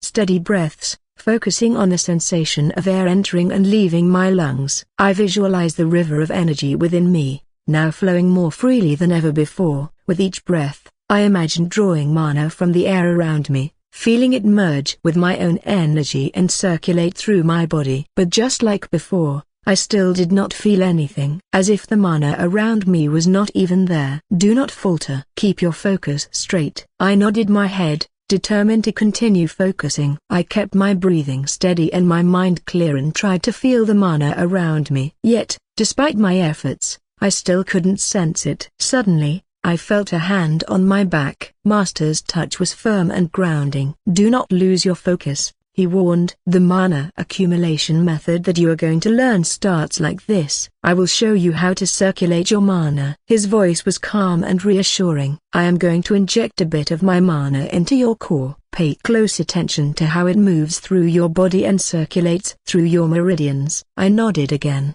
my anticipation growing. I focused on the sensation of his hand on my back, waiting for the moment he would begin. Then, I felt it. A warm, tingling sensation spread from the point where his hand touched my back. The warmth flowed into my body, moving steadily towards my core. As it entered my core, I felt a strange, almost surreal sensation. It was as if a new world was overlapping with the one I had always known, and an intangible matter was pressing against my skin. The mana. I could now sense it. The warmth spread through my core and then began to circulate through my meridians, guided by Master's steady hand. I focused intently on the path it took, feeling the flow of energy with a clarity I had never experienced before. Good, Master's voice came, filled with approval. This is the sensation you must learn to recognize and control. Feel how the mana merges with your own energy, becoming one with it. I focused on the merging energies, feeling the mana blend seamlessly with my own internal energy. The sensation was incredible. Unlike anything I had ever felt, it was as if my entire being was coming alive with a newfound vitality. But as I was drawing mana into my core, suddenly, in my mind, something appeared. It was a star. And that star blinded my light. Following that, suddenly, just like what happened on the battlefield today, the dams were opened wide. But this time, it was the river of memories that flowed down. Bruce. It was my name from Earth, Bruce. The moment that name appeared in my head, so did the memories. It was like a floodgate had opened, and all the details of my life rushed back with startling clarity. I was Bruce, a high schooler who loved to read web novels. The eldest child in my family, with two sisters who never ceased to test my patience and resilience. The younger one, Maria, was still sweet and innocent, always looking up at me with those big, curious eyes. But the older one, Evelyn, well, she had transformed into a sarcastic, biting version of herself ever since she hit 14. I missed the days when she was less of a pain and the more of a companion. Memories of late-night reading sessions flooded back, her lying in bed with my phone, devouring chapter after chapter of my favorite web novels. Those stories were my escape, my sanctuary from the mundane routine of school and family obligations. I could still feel the thrill of reading a particularly intense scene, the way it made my heart race and my mind buzz with excitement. I remembered the mornings, waking up groggy because I'd stayed up too late reading. The tired, knowing look from my mom as she handed me breakfast, shaking her head at my bleary eyes. The hurried walks to school, earbuds in, listening to the latest episode of my favorite web novel podcast. Being the eldest came with its own set of challenges and responsibilities. I was expected to set an example and be responsible. But sometimes, I just wanted to escape into my own world, to forget about the expectations and just be Brucia, the guy who loved stories, who got lost in fictional worlds, and who found solace in the pages of a web novel. I remembered a certain moment with the elder one. Evelyn, I muttered, the memory of her smug face still fresh in my mind. She always knew how to get under my skin. You think you're so clever, don't you? What was that, dearest brother? Did you say something? Nothing. Just thinking. About what? About how things used to be, I said, more to myself than to her. Before you turned into Miss Sarcasm. Evelyn's smirk faded slightly, replaced by a look of mild surprise. I haven't changed that much, she said, but there was a hint of uncertainty in her voice. Yeah, you have, I replied, not unkindly. But maybe it's not all bad. Keeps things interesting, I guess. She didn't respond immediately. She just stared at me for a moment before turning back to her phone. I could tell she was thinking, maybe even reflecting on what I had said. It was one of the rare moments when we talked for an hour at home, as the atmosphere was not always great. And then, I remembered another memory. A memory with Maria, the smallest and cutest one in our family. Brother, look. I made a drawing of our family. I glanced at the picture she held up, a colorful, childlike depiction of our family. The we were, stick figures with big smiles, holding hands. It was simple, but it tugged at something deep inside me. Despite the frustrations and the sarcasm, this was my family. These were the people who mattered most. "That's great, Maria," I said, smiling at her. "You did a wonderful job." Seeing the innocent smile on her face, I could not help but smile. It was a smile that I loved to protect. At that moment, a voice came from the side, sharp and commanding. It was the voice of a grumpy woman, our mother. "Maria, stop wasting time and get back to your studies. You still need to finish your daily homework," she ordered, her tone leaving no room for argument. Maria's face fell, and she looked like she wanted to protest. But I saw her tremble slightly, knowing that resistance was futile. She reluctantly put down her drawing and shuffled off to her room, casting one last forlorn look at me. Before I could say anything to comfort her, my mother's attention shifted to me. "Bruce, your fencing teacher is here. Don't make him wait." I sighed inwardly. There was no escape from the endless cycle of expectations and responsibilities. I knew what was expected of me to be the best, to never falter. And fencing was just another part of that. "Yes, Mom," I replied, my voice steady. I couldn't let her see any hesitation or reluctance, because I have already learned what is going to happen when I do that. I already knew the fact that the perfect son would never fall to the ones that would bear the brunt of the anger wouldn't be me.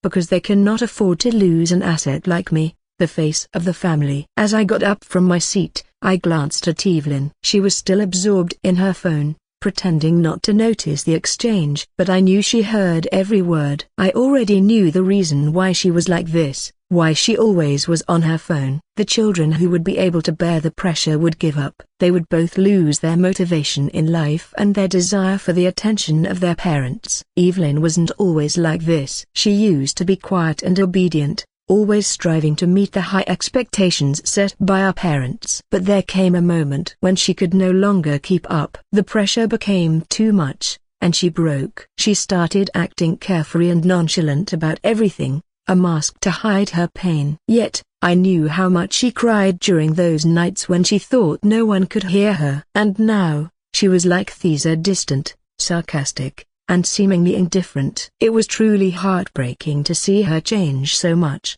to see the light in her eyes dim. With a heavy heart, I made my way to the front door, where my fencing instructor was waiting. Master Alfred. There was no official title of master for Alfred, but I liked to call him that. He had taught me many things, not just about fencing but about life and resilience. He was the reason I could still find the strength to endure. "Ready, Bruce?"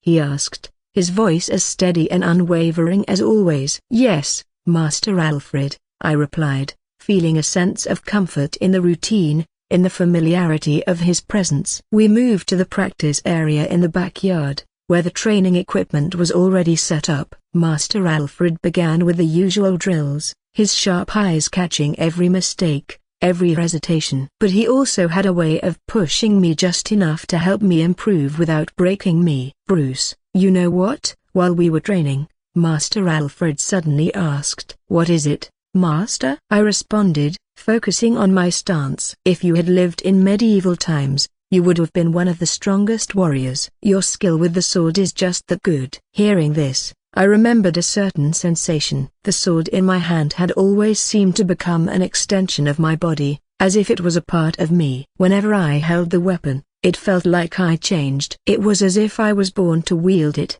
as if, in another life, I might have been a knight or a warrior. But then reality hit me. In the modern world, what meaning did the sword have? Even if I were the fencing world champion, it wouldn't change the fact that the world no longer values such skills. There was no place for swordsmen in a world dominated by technology and modern warfare. Master Alfred seemed to sense my thoughts. "The world may have changed, Bruce, but the discipline, the focus, the strength you gain from fencing, those are timeless. They shape who you are, not just as a fencer, but as a person." I nodded, trying to absorb his words. "I understand, Master. It just feels, I don't know, pointless sometimes." "Nothing you do with dedication and passion is ever pointless," he said firmly. "You may not be fighting dragons or defending castles, but you're building something just as important: a character, resilience. And Bruce, you may have already realized it by now. No matter how, no matter what happens, never forget what is right,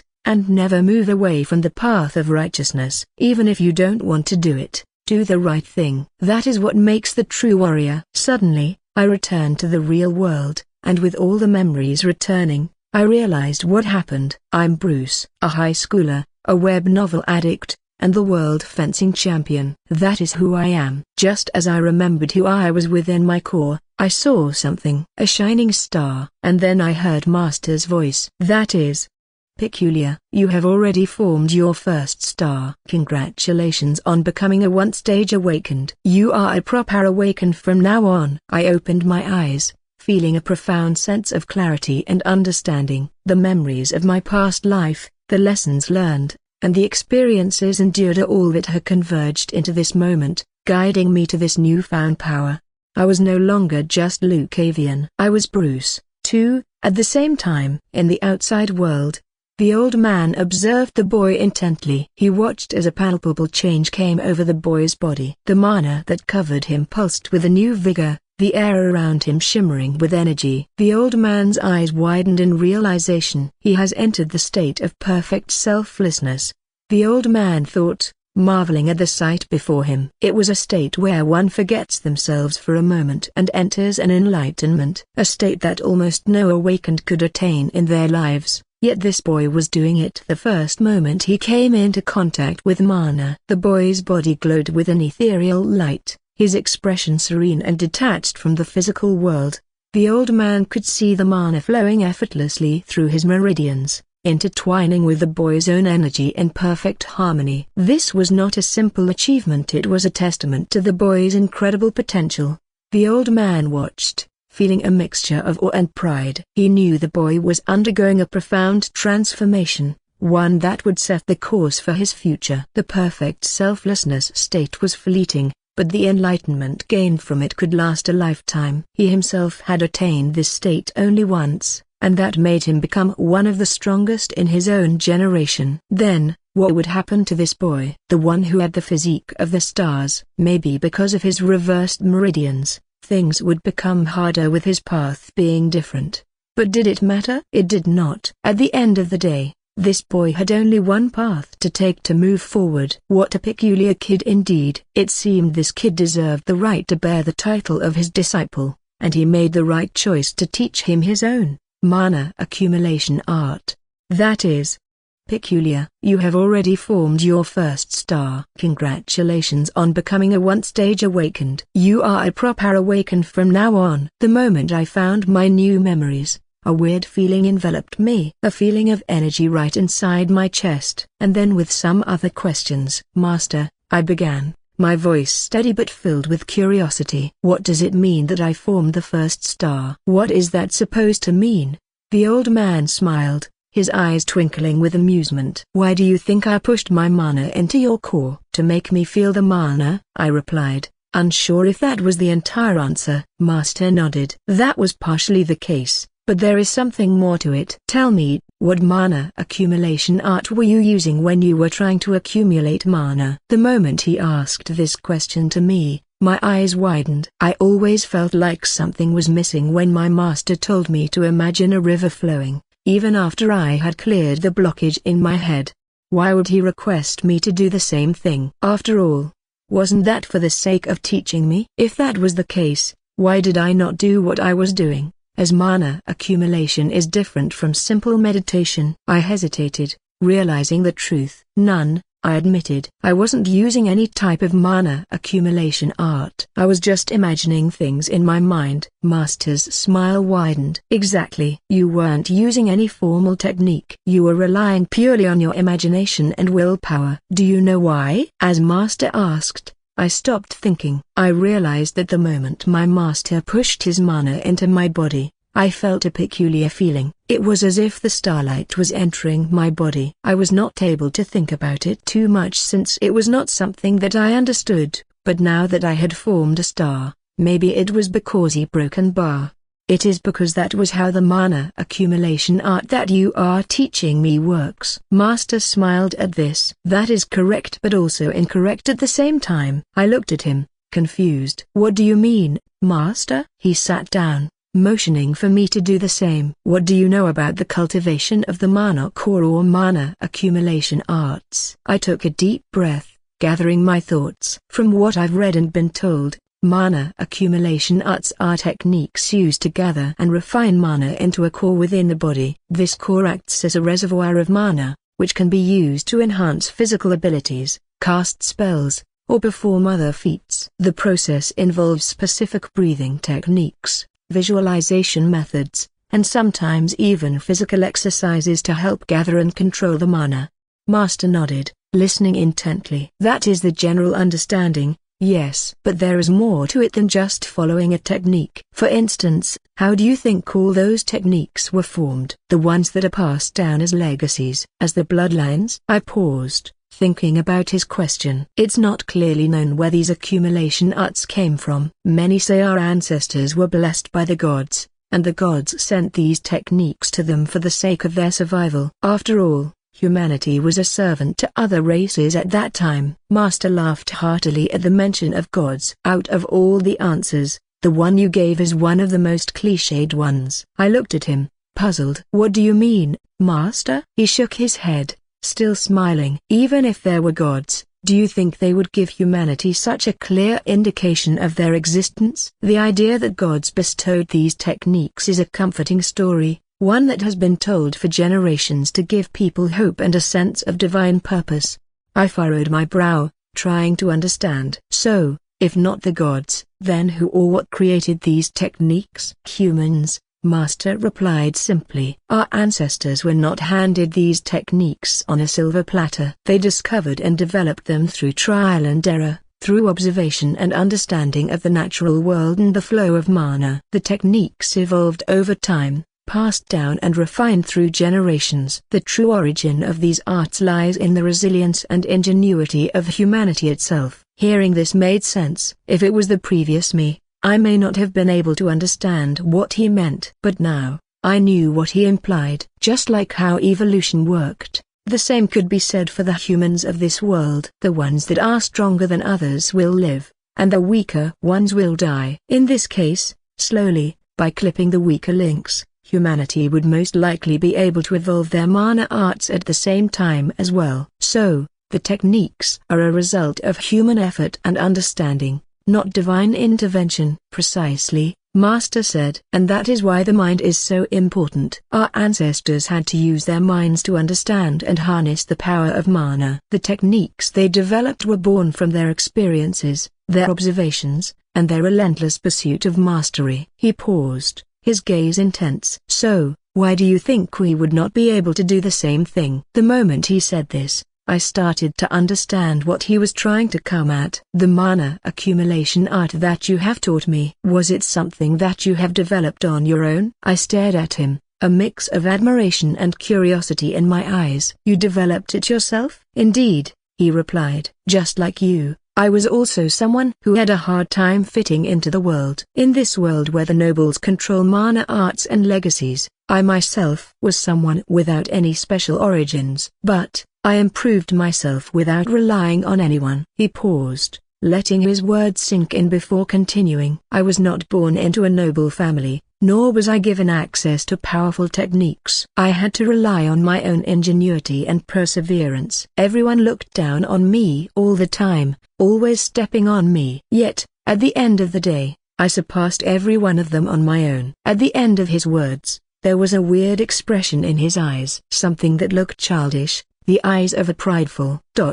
I could not say anything for a while, but then I managed to ask. What is the name of the technique that you have taught me then? The moment I asked him, his smirk widened. Devourer of Stars. That is the name of the mana accumulation art you are going to be using from now on. Devourer of the Stars. I have heard the name for the first time. It was not mentioned in the novel, nor was it mentioned in any of the records or libraries. It was something that was completely new to me. But at the same time, there was a sense of greatness in there. I felt a sense of greatness that was important. Master, I began, curiosity brimming. What grade is the mana accumulation art that I am using? The old man shook his head, a hint of amusement in his eyes. "What do you know about the grading system? Do you know how the mana accumulation arts are even graded?" I hesitated, trying to recall what I knew. "From what I understand, mana accumulation arts are graded based on their effectiveness and the power they can help a cultivator achieve. They are typically categorized as common,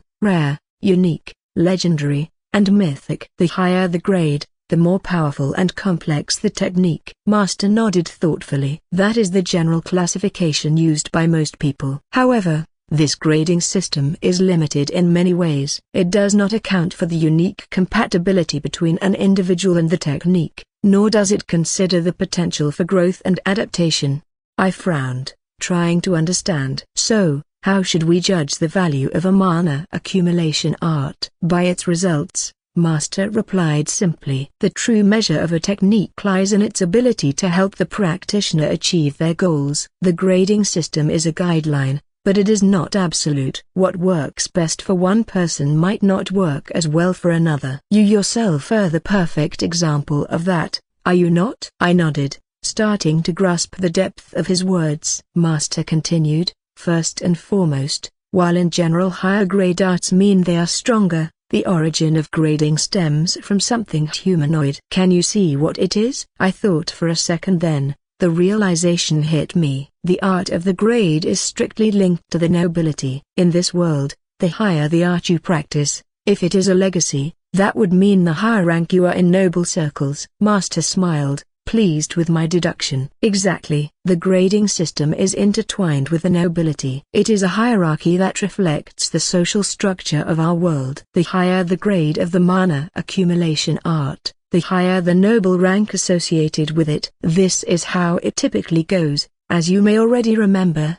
rare A barons, unique A viscounts, epic A dukedom families, counties, legendary A royal families, country leaders, special practitioners, mythic A literal myths, heroes of the past, gods." I absorbed the information, understanding the broader implications. "So, the grading system isn't just about the power of the technique but also about maintaining social and political structures." "Precisely," Master said. "The nobility uses these techniques to solidify their power and status. However, this does not mean a lower grade technique cannot surpass a higher grade one in the right hands. The true potential of any technique lies in the practitioner." I understood what Master was coming at. "So you mean the art that I am going to be practicing cannot be classified as, in essence, it has not been recognized by any nobility?" "Hey, a broken bar. You are good at picking up between the lines," Master replied, a smirk playing on his lips. "Especially considering your special case.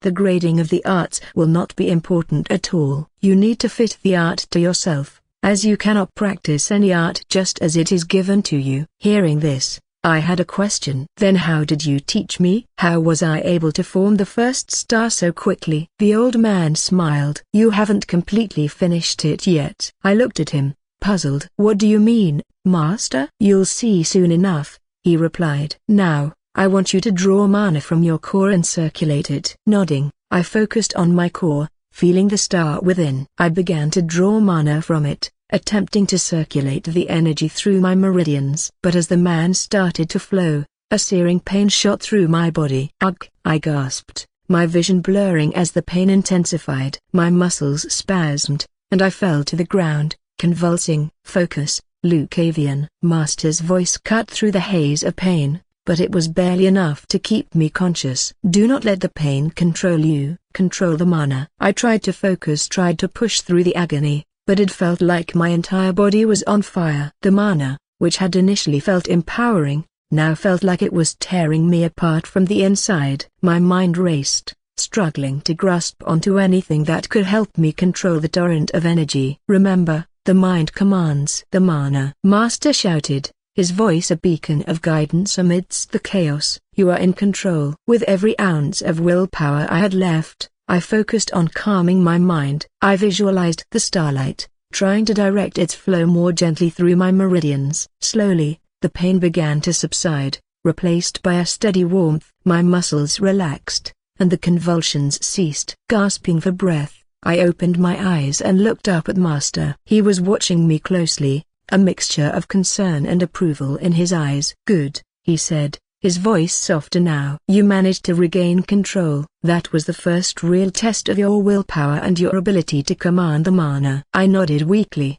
still feeling the residual pain. "Why did it hurt so much?" "Why do you think?" he asked. "It is because, while I had used my mana to guide you, when you were drawing your mana into your core, you did rather an unorthodox thing." I looked at him, puzzled. "What do you mean, Master?" He sighed, his expression growing serious. "Your meridians are reversed and messed up. The mana that you are going to use will be different. Imagine if the whole world is using mana that constantly rotates to the right. The mana you need to use is something that rotates to the left. But there is no mana that naturally turns left." My eyes widened as the implications sank in. "So, my meridians need to change?" "Exactly," Master replied. "You need to train using your mana so that your meridians adapt to the unique flow of energy you require. Right now, your mana is going berserk in your meridians, and that is what is causing you such pain." I sat up straighter, trying to process this new information. "So, how do I make my meridians adapt?" Master's expression softened slightly. "It will take time and effort. You must continue to draw mana,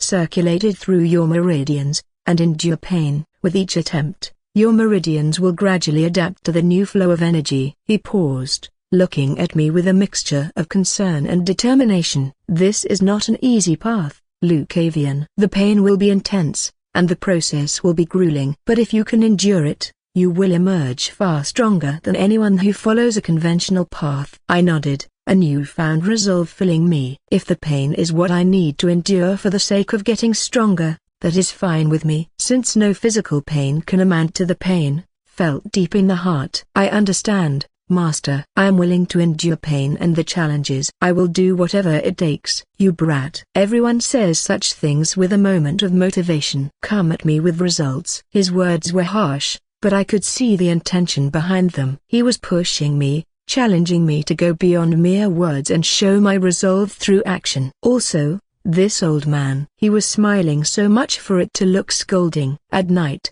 I was lying on my bed, but no sleep entered my head. "I did it, Garrett, Mateo, Felix, Eleazar Broken Bar." The faces of those guys did not leave my head at all. For some reason, I was feeling a little different. "I did it, Clara." I could not help but smile a little. "I wish you were here to see this. To think that I had such a physique." It was unbelievable. The amounts of things that I had learned in just one dire broken bar. It was utterly nonsense. Bruce and Lucavian. Who was I? That question that I had asked myself. It was now finally answered. Bruce, the part of me that remembered the novel Shattered Innocence and the world outside this one. The one who was forced to understand the complexities of human nature and the weight of expectations. Maybe that was why I felt this connected to Elara. The protagonist of the novel, while she was flawed and her path was filled with countless different clichés, her situation was similar to the one I had as Bruce. A prodigal child who was forced to train to be the best at everything. A child who could not show any weakness. That was what Bruce was. On the other hand, Lucavian, the noble son cast aside by his family, struggles to find his place and prove his worth in a world that seems to conspire against him.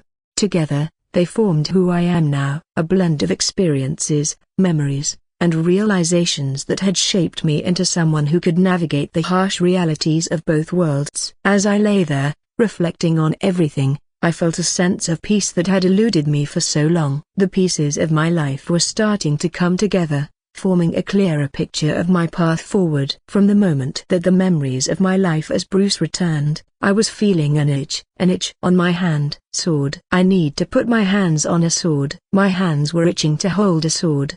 The next morning, I was jolted awake by a rough shake. My eyes fluttered open, and I saw Sergeant Lyra standing over me. Her expression was stern, and her eyes bore into mine with an intensity that left no room for hesitation. "Get up, Lucavian," she said sharply. "We've got a busy day ahead." I groaned and forced myself to sit up, my body still aching from the previous day's training. The remnants of my pain from the mana circulation exercise lingered, but I pushed through it, determined to prove myself to my new unit. We gathered for breakfast, a meager meal that barely filled our stomachs. The tension in the air was palpable, the silence heavy with unspoken thoughts. I could feel the eyes of my comrades on me, their judgment and disdain clear. After we finished eating, Sergeant Lyra called us to our attention and began to brief us on our location and the latest developments on the battlefield. "Listen up, everyone," she began, her voice cutting through the murmurs. "With the recent changes in the enemy's tactics, the battlefield has become more dangerous. The Arkanese Knights have shown a new level of aggression and coordination. We've lost many good soldiers, and we need to be prepared for anything." She paused, her gaze sweeping over us. "Thankfully, more and more supplies of soldiers are coming from the criminals. It's a necessary measure to bolster our ranks and ensure we can hold the line." As she said this, I felt the weight of their stares shift to me. The reminder of my status as a criminal among them was a bitter pill to swallow. I kept my head high, refusing to let their disdain affect me. Lyra continued, "Our current position is on the eastern front, near the edge of the Valerius Plains. The enemy has been pushing hard in this area, and it's up to us to hold them back. Stay vigilant, follow orders, and work together. We can't afford any mistakes." The briefing ended,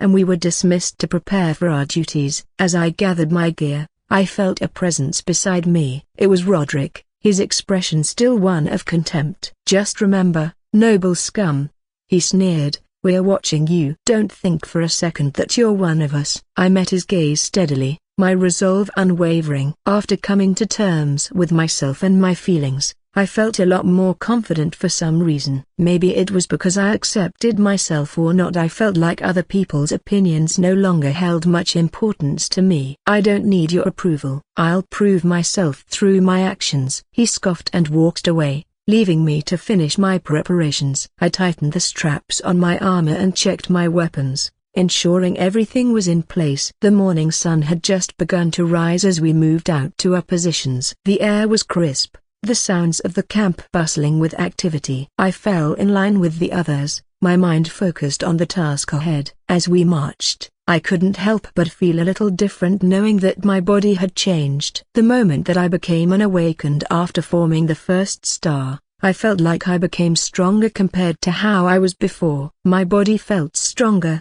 lighter, and faster. Just as Master and Father said, the higher rank one attained while cultivating one's core, it would also integrate into one's own body. Yet, it is not complete. Maybe because my meridians had yet to adapt completely, I felt like I had yet to reach the complete strength I would have attained. But for now, my immediate goal was survival and proving myself to this new unit. The journey ahead was fraught with challenges, but I was ready to face them head-on. The battlefield stretched out before us, a stark reminder of the harsh realities of war. The landscape was scarred with craters and debris, the remnants of countless battles. We took our positions, the tension in the air palpable. As the day wore on, the enemy made their move. The sound of clashing steel and the cries of the wounded filled the air once more. I tightened my grip on my spear, my mind focused on the battle ahead. "Hold the line." Lyra's voice rang out, a command that galvanized us into action. "Don't let them break through." The Arkanese soldiers advanced with relentless ferocity, their ranks disciplined and determined. I fell into formation with my unit,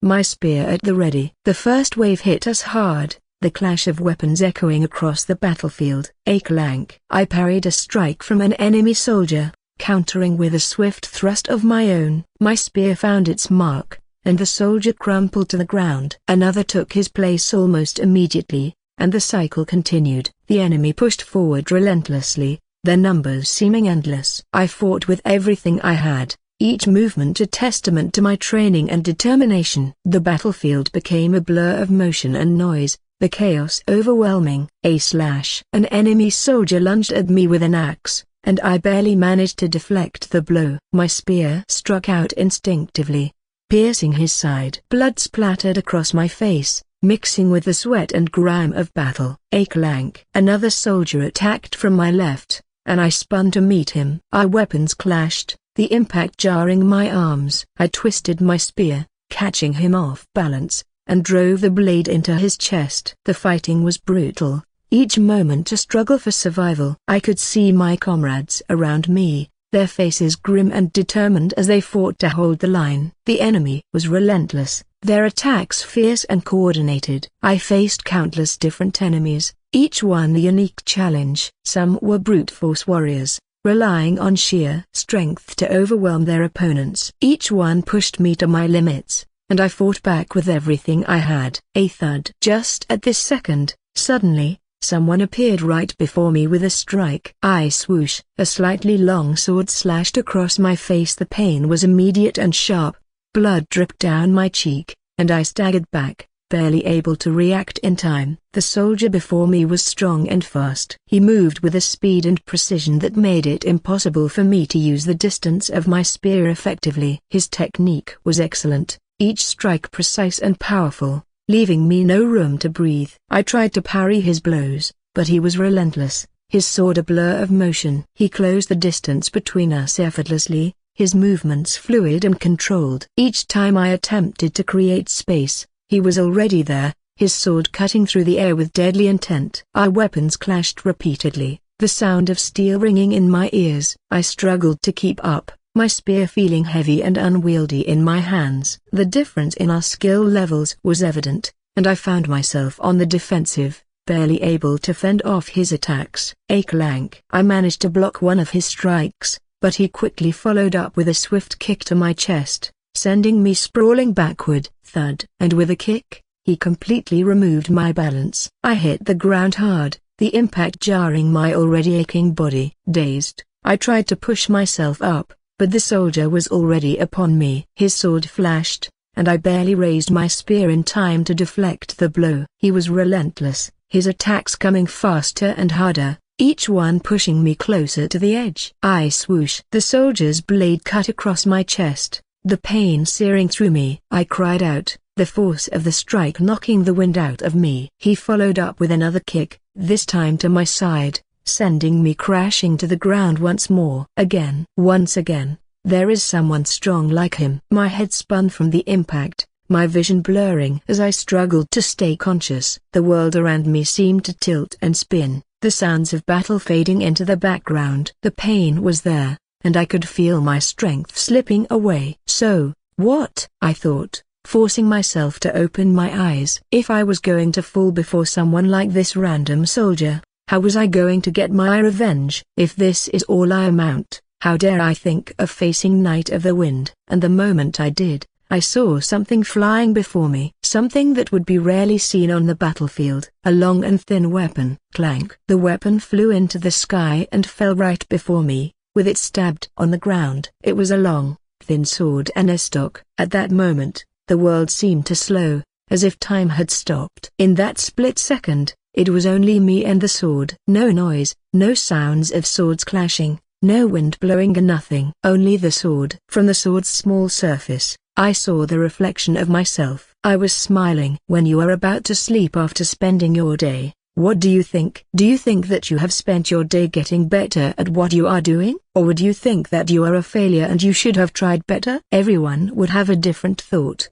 wouldn't they? Isn't this the beauty of being a human? We are all different. But at the same time, are we that different? Some of us are failures, but have we not tried our best? From the sword's small surface, I saw the reflection of myself. I was smiling. The sight of my own determined, defiant grin sparked something deep within me. The reflection seemed to mock my weakness but also challenged me to rise above it. Is this my limit? Is this where I fall? The stock gleamed with an almost otherworldly light, drawing me in. I could feel its presence, its call. It was as if the weapon was waiting for me, urging me to take hold and fight back. The weapon that I had held. In the modern world, the weapon was only used for the sake of competing. I was a fencer, the world champion. I remembered the thrill of the competition, the rush of adrenaline as I faced my opponents, each match a test of skill, strategy, and endurance.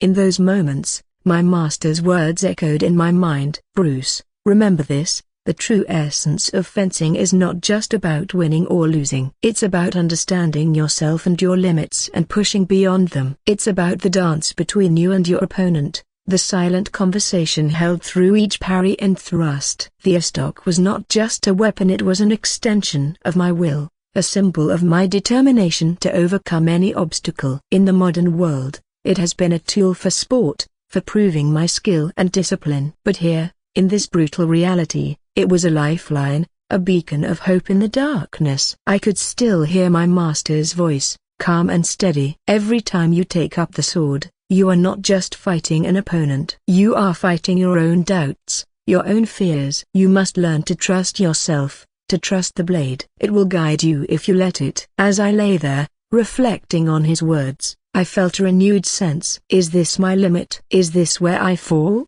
I asked myself once more, the question lingering in the air. The answer was clear. No, this was not my limit. This was just another challenge, another opponent to face. And like all the others, I would confront it head-on. I would not escape. I reached for the estoc, feeling its weight in my hand, its balance perfect and reassuring. It was more than just a weapon. It was a reminder of who I was, of the strength and resilience that had brought me this far. As my fingers wrapped around the hilt, a strange sensation washed over me. The weight of the weapon, which should have felt unfamiliar as this was the first time I was holding it, did not. Instead, it felt like an extension of my own body, as if the blade and I were one. The world around me seemed to fade, the sounds of battle growing distant. It was just me and the estoc. My grip tightened, and a surge of energy coursed through me, merging with the blade. It was a sensation, unlike anything I had ever felt before, a connection that transcended the physical. I rose to my feet, the pain and fatigue momentarily forgotten. The soldier who had bested me moments ago was advancing again, his eyes filled with confidence. But now, I felt a newfound resolve, a fire burning within me. That is right. I can see your sword. In my eyes, everything was clearly laid bare. Swoosh. He swung his sword, but this time, I was ready. Clank. I parried his strike with ease, the estoc moving with a fluidity that matched my thoughts. Stab. The soldier's eyes widened in surprise, and I seized the moment, countering with a swift thrust that caught him off guard. The estoc pierced through his defenses, finding its mark with precision. Arg! The soldier gasped, blood spilling from the wound, and he fell to the ground, defeated. The essence of combat, I muttered. This was the real essence of combat. This was how it meant to be a swordsman. It was not about showing off as a competition. Being a swordsman meant something different. You either cut your enemy, or you get cut down. That is what it is meant to be. If that is the case, I am going to cut anyone who shows in my path. Clank. I parried another strike that had just come from my right side. I turned to face my new opponent and saw another soldier looking at me, holding a spear. Haha, broken bar. How ironic, a broken bar. I laughed, feeling the irony of the situation. Just a minute before, I was the one holding the spear, and the enemy was holding a sword. But now, it was completely reversed. I was the one holding the sword, and the enemy was the one holding the spear. Swoosh. Clank. The soldier's eyes narrowed, sensing my confidence. He lunged at me with the spear, aiming for my chest. I sidestepped, the estoc moving effortlessly to deflect the attack. The spear's point missed me by a hair, and I countered with a quick, precise thrust. Clank. The spear clashed with my estoc, the force of the impact reverberating through my arms. The soldier was skilled, his movements fast and deliberate. He attacked again, thrusting the spear with deadly accuracy. But I could see through his moves, anticipating his strikes. Swoosh. The spear came at me again, but I twisted my body, dodging the attack and the moving inside his guard. My estoc flashed, cutting through the air with lethal precision. The soldier tried to block, but he was too slow. My blade sliced across his arm, forcing him to drop the spear. Arg! He cried, clutching his wounded arm. I didn't hesitate. With a swift motion, I brought the estoc down, aiming for his heart. The blade pierced through his chest, and he collapsed to the ground, lifeless. Breathing heavily, I looked around the battlefield. The sounds of clashing weapons and cries of pain filled the air, but I felt a strange calmness. The estoc in my hand was an extension of myself, a symbol of my determination and resolve. That is right, I muttered to myself. No matter who stands in my way, I will cut them down. The battle raged on for hours, each moment a test of endurance and willpower. As the sun began to set, the fighting finally subsided. The enemy retreated, leaving the battlefield littered with the fallen. The adrenaline coursing through my veins gradually faded, replaced by a deep exhaustion. We gathered the wounded and regrouped, the weight of the day's violence heavy on our shoulders. Despite the fatigue, a sense of accomplishment filled me. I had proven myself today, not just to my comrades but to myself. As the night descended,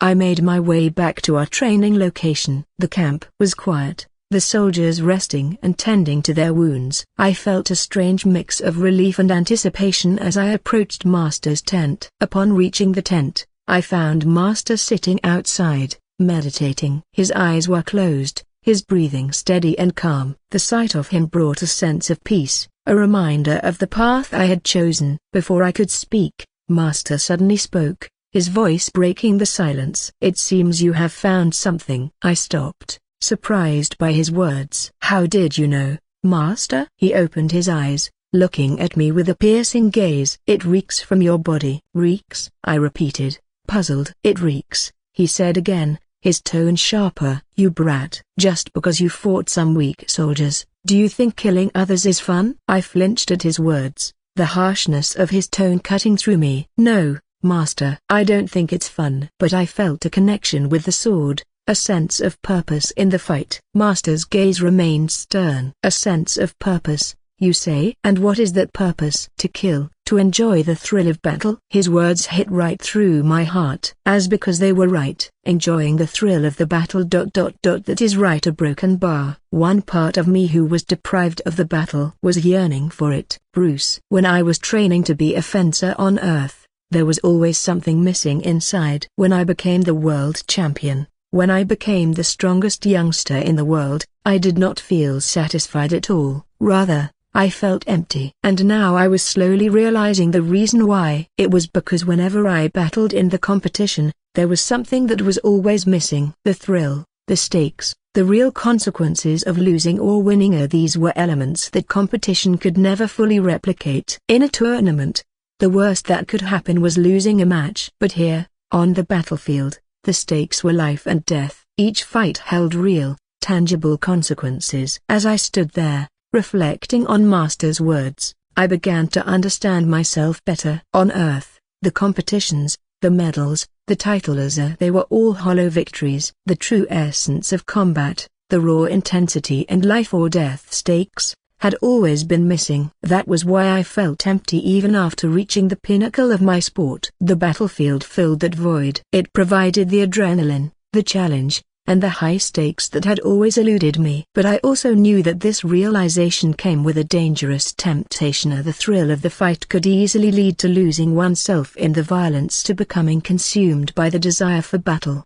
"Brat," Master said, opening his eyes. "You are training for the sake of beating someone, don't you?" And then he stood up, his expression stern and unyielding. "With the way you are now, you won't be able to defeat him. With the way you are now, you won't be able to defeat him." The moment I heard about his words, they hit me like a blow. In my eyes, a scene materialized. The black armor has green wind covering it. The battlefield that was stormed through. Garrett, Felix, Elias, Mateo, Clara. Their bodies were lying on the ground. Clench. At this scene, how could I help but not raise my hands? "What do you mean, Master?" Seeing my state, my master shook his head. "This is why," he sighed, stepping closer. "You are consumed by your memories, by your anger and pain. You cannot see beyond them. Your mind is clouded, your heart is heavy. In this state, you will never reach your true potential." Thud. And then he threw something right in front of me. "Take it." It was a wooden sword. I picked it up, feeling the weight and texture of the wood in my hands. Master grabbed a wooden sword of his own, his grip firm and his stance ready. "We are going to spar now," he said, his voice commanding. "Spar?" "Yes, spar, you brat." "Do you want to kill this old man?" "That is not what I meant." "Then, shut up and grab it." I nodded, taking my stance and focusing on him. The wooden sword felt strange in my hands, different from the stock I had wielded earlier, but I was ready to learn. "Begin," Master commanded. I struck swiftly, remembering my basics. I was confident that my sword would hit, but then suddenly, Master moved in a way that defied my expectations. In a split second, I found myself on the ground, my wrist throbbing with pain. My eyes widened as I tried to process what had happened. What? How? Master stood over me, his wooden sword still poised. No matter what happens, you must never think of yourself as strong. In this world, there can always be someone stronger, someone better.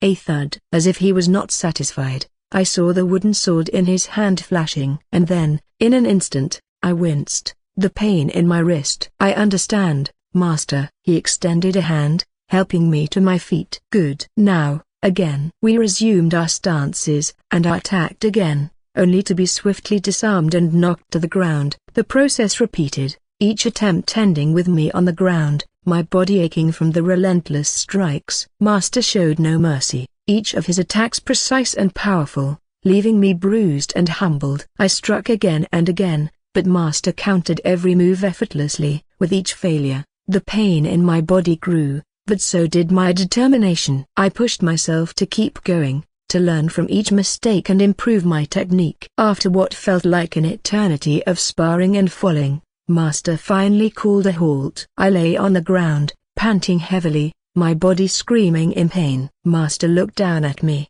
his expression unreadable. Do you know why you were never able to land a hit on me? I struggled to my feet, my mind racing to find an answer. Because you're stronger and the more skilled. Master shook his head, a faint smile on his lips. That is part of it, but not the main reason. I frowned, trying to think of a better answer. Because I was too predictable? Master's smile widened. Closer, but still not quite right. The reason you could not land a hit on me is because your sword is empty. My sword is empty. That is right. Your sword is empty. I looked at the wooden sword in my hand, turning it over as if to find some hidden flaw. What do you mean, Master? Your sword holds no weight, he explained. Even while you are born to wield the sword, for what reason do you wield it? I stared at him, trying to grasp the deeper meaning of his words.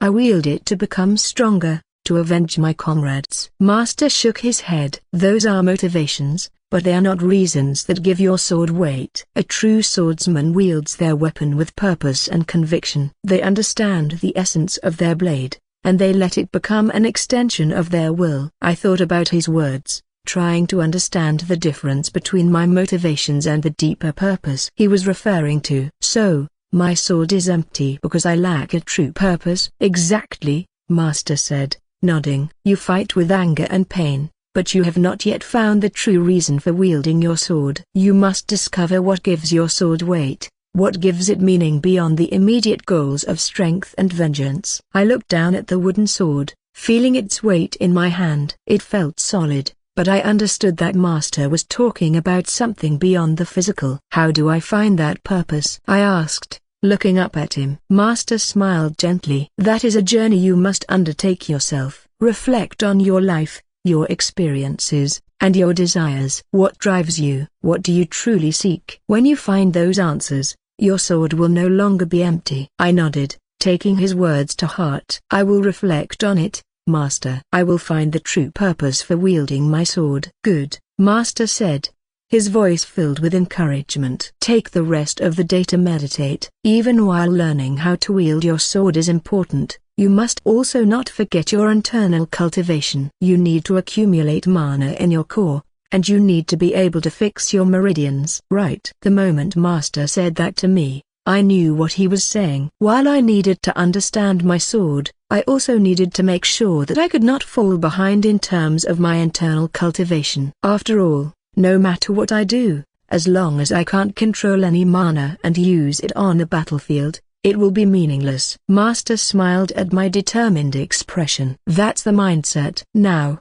let's begin your internal cultivation again. We moved to a quiet spot under a large tree, the shade providing a cool respite from the sun. I sat down in the lotus position, focusing on my breathing as Master had taught me. The wooden sword lay by my side, a silent reminder of the path I was on. Close your eyes, Master instructed. Focus on your breathing and visualize the river of energy flowing through you. Feel the mana in the air, draw it into your core, and circulate it through your meridians. I did as he said, closing my eyes and taking deep, steady breaths. I visualized the river of energy within me, trying to draw mana from the surroundings into my body. The sensation of the warm, tingling mana entering my core returned, but this time, I was more aware of it. Remember, your meridians are reversed and blocked. You need to force the mana through, even if it causes pain, Master reminded me. I nodded, focusing on the task at hand. As the man began to circulate through my body, I felt the familiar resistance and pain. My meridians,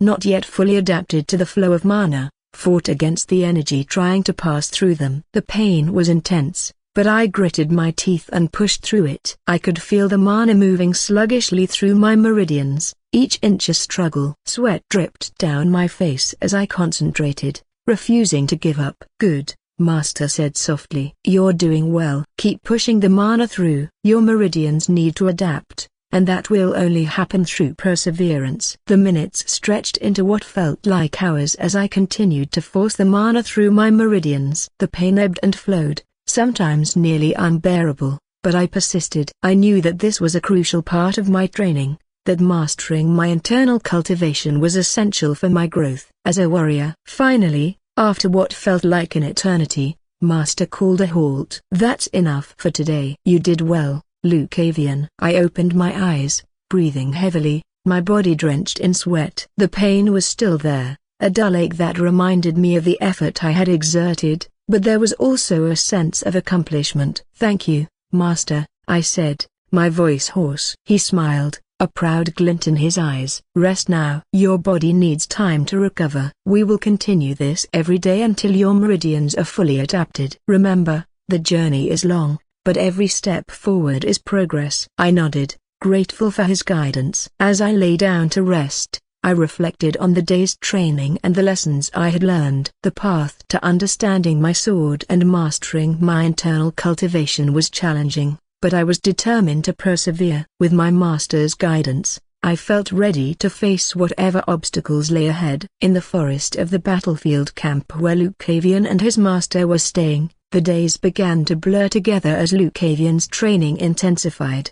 With each passing sunrise, his determination grew, fueled by the painful yet rewarding sessions under Master's watchful eye. The first week was a trial by fire. Lucavian's meridians, once resistant and painful, slowly adapted to the flow of mana. The initial agony was excruciating. Each attempt to circulate mana through his body met with sharp, searing pain. His muscles ached, and his bones felt as if they were being crushed under immense pressure. Despite the grueling pain, Lucavian persevered, his willpower unyielding. His master, the old man, watched him closely, offering guidance and encouragement. Push through the pain, Lucavian. Your body is adapting. Soon, the pain will lessen. True to the old man's words, by the end of the first week, the pain began to subside. Lucavian could feel his meridians expanding, accommodating the flow of mana more smoothly. The once resistant pathways were now gradually becoming conduits for the energy he drew from the air. In the second week,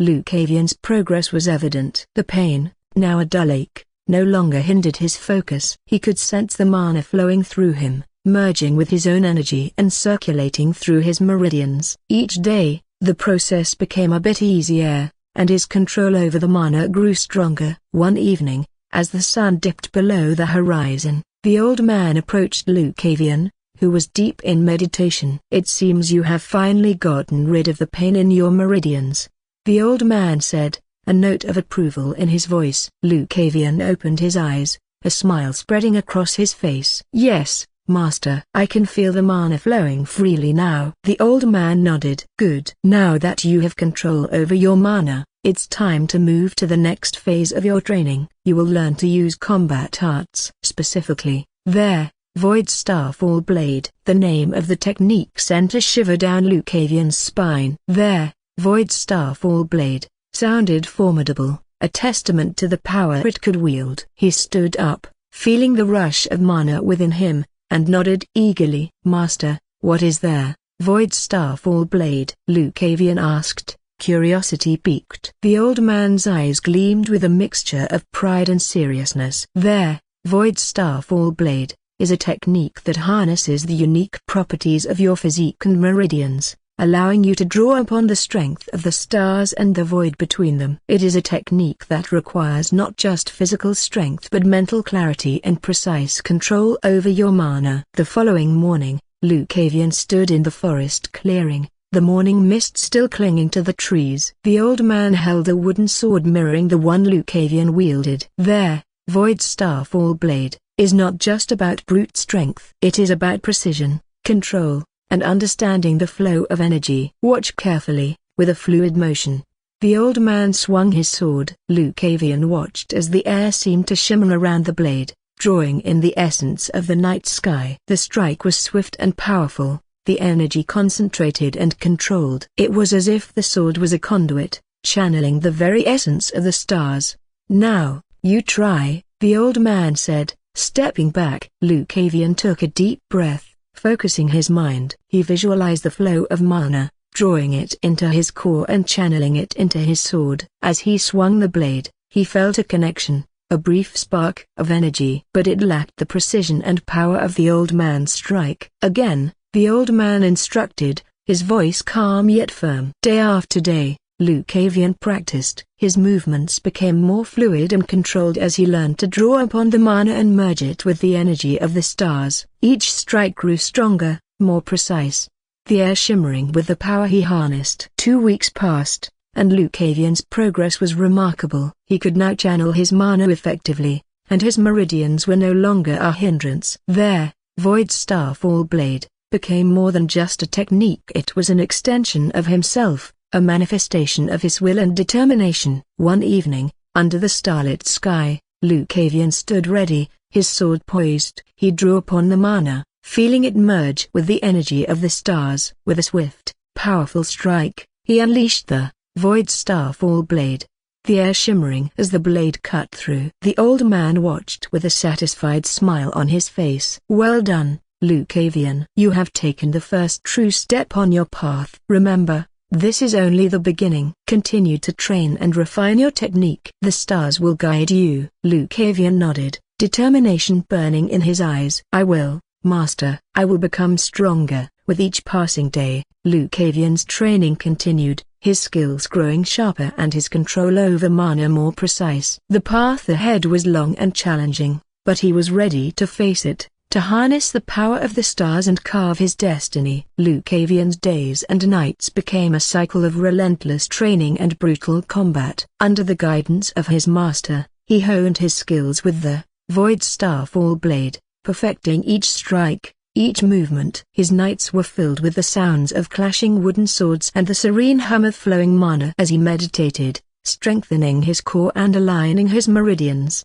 At dawn, he joined his squad on the battlefield. Each day presented new challenges, and each day he faced them head-on, never wavering. His determination and skill began to earn him the respect of his comrades. They saw his relentless dedication, his ability to hold his ground, and his talent with the sword. Lyra, initially skeptical, watched his progress closely. She observed how he fought with precision and control, how he adapted to the ever-changing battlefield, and how he never faltered, even in the face of overwhelming odds.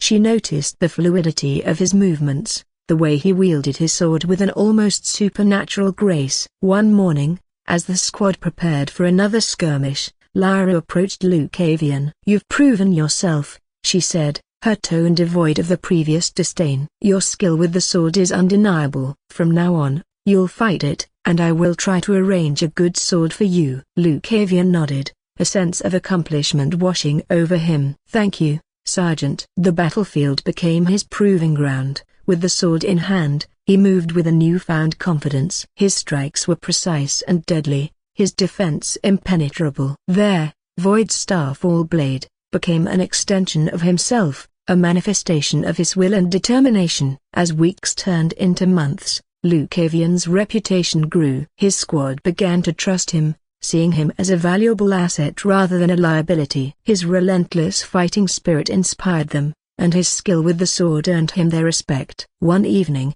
after a particularly grueling battle, the squad gathered around the campfire. The air was filled with the sounds of crackling flames and the scent of roasted meat. Roderick, who had once been Lucavian's harshest critic, raised a mug of ale. To Lucavian, he said, his voice carrying a note of genuine respect. "You've shown us what true determination looks like. You've earned your place among us." The squad raised their mugs, and a chorus of cheers filled the night air. Lucavian felt a sense of belonging different from how he was before in this squad. He had earned their trust, their respect, and most importantly, their acceptance. As the night wore on, Lucavian found himself standing at the edge of the camp, gazing up at the stars. His master approached, a knowing smile on his face. "You've come a long way," the old man said, his voice filled with pride. Lucavian nodded, a sense of accomplishment washing over him. "I couldn't have done it without your guidance,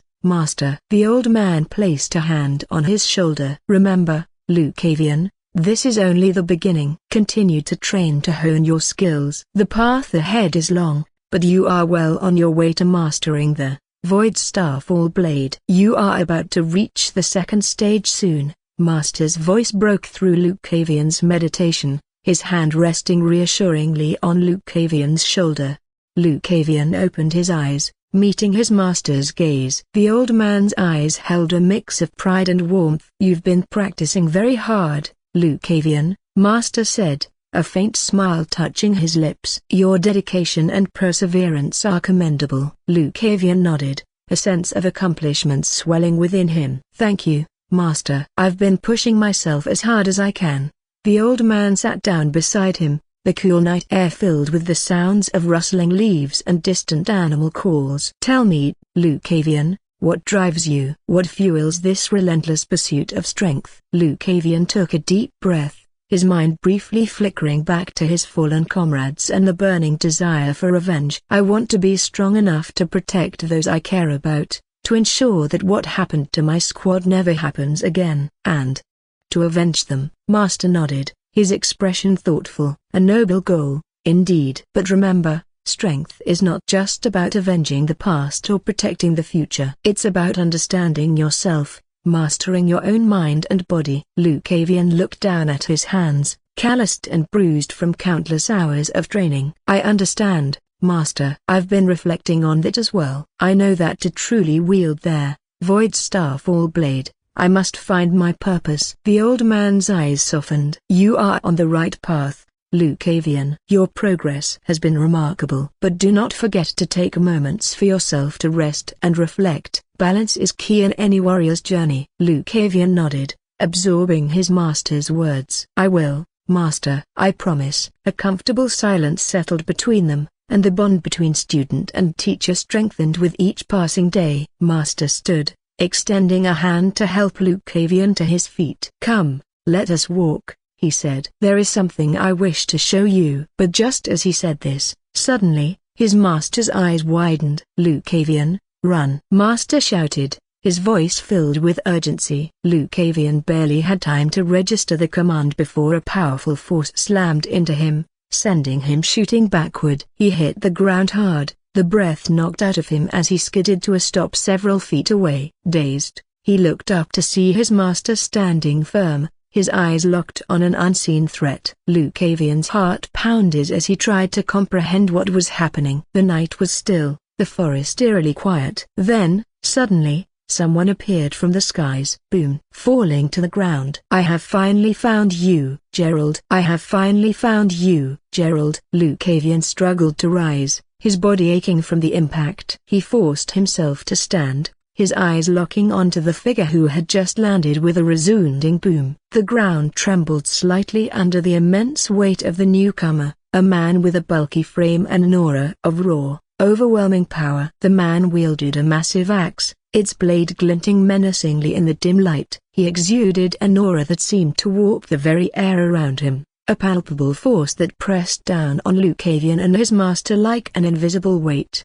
"Alexander," the old man said, his voice tinged with sorrow. His eyes, usually so filled with wisdom and resolve, now reflected a deep, unspoken grief. "Gerald," the man named Alexander replied, his voice a deep, rumbling growl. He took a step forward, the ground cracking beneath his heavy boots. "It's been a long time." The tension between the two men was palpable, an undercurrent of history and conflict that Lucavian could feel in his bones. He glanced at his master, who stood firm, his gaze never wavering from Alexander. The Duke. Lucavian knew who this newcomer was. How could he not know? After all, he was the very person who ordered his exile and his punishment from his family. The father of the protagonist, Elara, and the father of his former fiancée Tilda. Copyright years older. The person who drove him to this place. It was him. Alexander Valoria, the Duke of the Lorio Empire, and one of the strongest beings in this whole world. Gerald, his master, did not spare even a glance at Lucavian, his focus entirely on the imposing figure of Alexander. The old man's face was a mask of sorrow and resolve, a reflection of the heavy history between them. Gerald's silence was a clear signal to Lucavian: stay hidden, stay unnoticed. Alexander's eyes swept the clearing, but they passed over Lucavian without recognition. His attention was wholly consumed by Gerald, the man he had sought for so long. "So, you were hiding in this place like a rat," Alexander sneered, his voice dripping with contempt. Gerald shook his head slowly, his expression one of resigned acceptance. "I was not hiding, Alexander. I've been waiting for the end to come." Alexander's sneer deepened, his grip tightening on the massive axe. "You always had a flair for the dramatic, Gerald. But this is no time for theatrics. It's time to settle old scores." The air between them crackled with tension, a palpable energy that seemed to distort the very space around them. Lucavian, keeping his presence as hidden as possible, felt the immense power emanating from the two men. It was a clash of titans, a showdown that had been brewing for years. "Is this really what you wished to do? Dealing with a weak old man like me?" Gerald began, smiling slightly. "Has the mighty Duke of the Valoria family fallen so low?" Alexander's eyes bore into Gerald's, a storm of emotions swirling within them. "Honor? You speak to me of honor?" He spat, his voice dripping with disdain. "After everything you did to us, to her?" Gerald shook his head slowly, his expression one of weary sadness. "I did nothing to her, Alexander. It was her own choice all along, and you know that as well as I do." A flicker of pain crossed Alexander's face, a momentary glimpse into the past they both shared. "She was pressured, forced into making that choice," he growled. "You were just a commoner. She was supposed to be mine." Gerald's eyes softened with memories. "We were young then. We both courted her, and she chose me. It was her decision, not mine. Your father's threats couldn't change her heart." Alexander's grip tightened on his axe, the metal creaking under the pressure. "Don't speak as if you were innocent. You took her away from me." "You can't take what was never yours to begin with," Gerald replied calmly, though his eyes reflected the same deep sorrow. "She made her choice because she loved me. No amount of titles or threats could change that." The Duke's face twisted with rage and grief. "She died because of you. I gave her the luxury and the safety that everyone wants. The honor, the glory, everything was presented to her. Yet you were broken. You killed her because you could not stand the fact that she was not there with you but with me." Gerald shook his head, his voice filled with a quiet resolve. "I did not do it because I was jealous of you or anything. I did it because of her." Alexander's eyes narrowed, confusion mingling with his fury. Gerald's smile was bittersweet, his eyes shining with a mixture of sorrow and understanding. The starlight around them seemed to shift and shimmer, forming the faint outline of a face in the air. "That was the look on her face when we met once again," Gerald said softly. "For the longest time, I believed she had chosen you over me. I thought I had lost her to your titles, your wealth, and your power. But when I saw her again, the look in her eyes told me everything." The ethereal face in the starlight grew more defined, the contours of a gentle, sorrowful expression becoming clearer. It was a face filled with longing and resignation, a silent cry for freedom. "She was nothing but a bird trapped in a cage whose wings were broken," Gerald continued, his voice thick with emotion. "How could I stand by and let such a fate consume the person I loved? How could I do something so cruel as to leave her in that gilded prison?" Alexander's expression grew angrier with each word Gerald spoke, his eyes blazed with fury, and his grip on the axe tightened until his knuckles turned white. "Enough," Alexander roared, his voice echoing through the clearing. "I had given you the chance to explain yourself one last time, but you're still spouting such nonsense." He pointed the massive axe at Gerald, the blade glinting menacingly in the dim light. "I will no longer tolerate the actions of a traitor." Gerald smiled sadly and, in his hand, materialized a sword unlike any other. It was pitch black, filled with shimmering purple stars as if the cosmos itself had been captured within its blade. The starlight seemed to dance along the edge, casting an otherworldly glow. "There is no need to quote the words," Gerald said, his voice calm and resolute. "From the moment you came here, you never had the intention to listen." With a swift motion, he swung the sword, the air around it shimmering with energy. "Come, brother, let's talk about our weapons one last time." "Just like the old times." "There is nothing to talk about. The old timers are broken bar. You killed them." Swoosh. And in an instant, Alexander's eyes narrowed, and he surged forward, his axe descending in a deadly arc. Clank. The air crackled with energy as the clash of weapons sent sparks flying in all directions. Gerald and Alexander, once friends and rivals, now stood as enemies, their battle infused with the raw power of their respective manas. Gerald's sword, infused with the mana of stars, shimmered with a celestial glow, its edge seeming to cut through the very fabric of reality. Each swing left trails of stardust in the air, illuminating the night with a faint, otherworldly light. Alexander's axe, on the other hand, glowed with a radiant golden hue, the holy mana radiating from it, creating a stark contrast to Gerald's ethereal weapon. Their movements were a dance of death, each strike calculated and precise. Alexander's strength was immense, his axe cleaving through the air with devastating force. Clank. Gerald, however, moved with a grace and fluidity that belied his age, his star-infused sword parrying and deflecting the powerful blows with ease.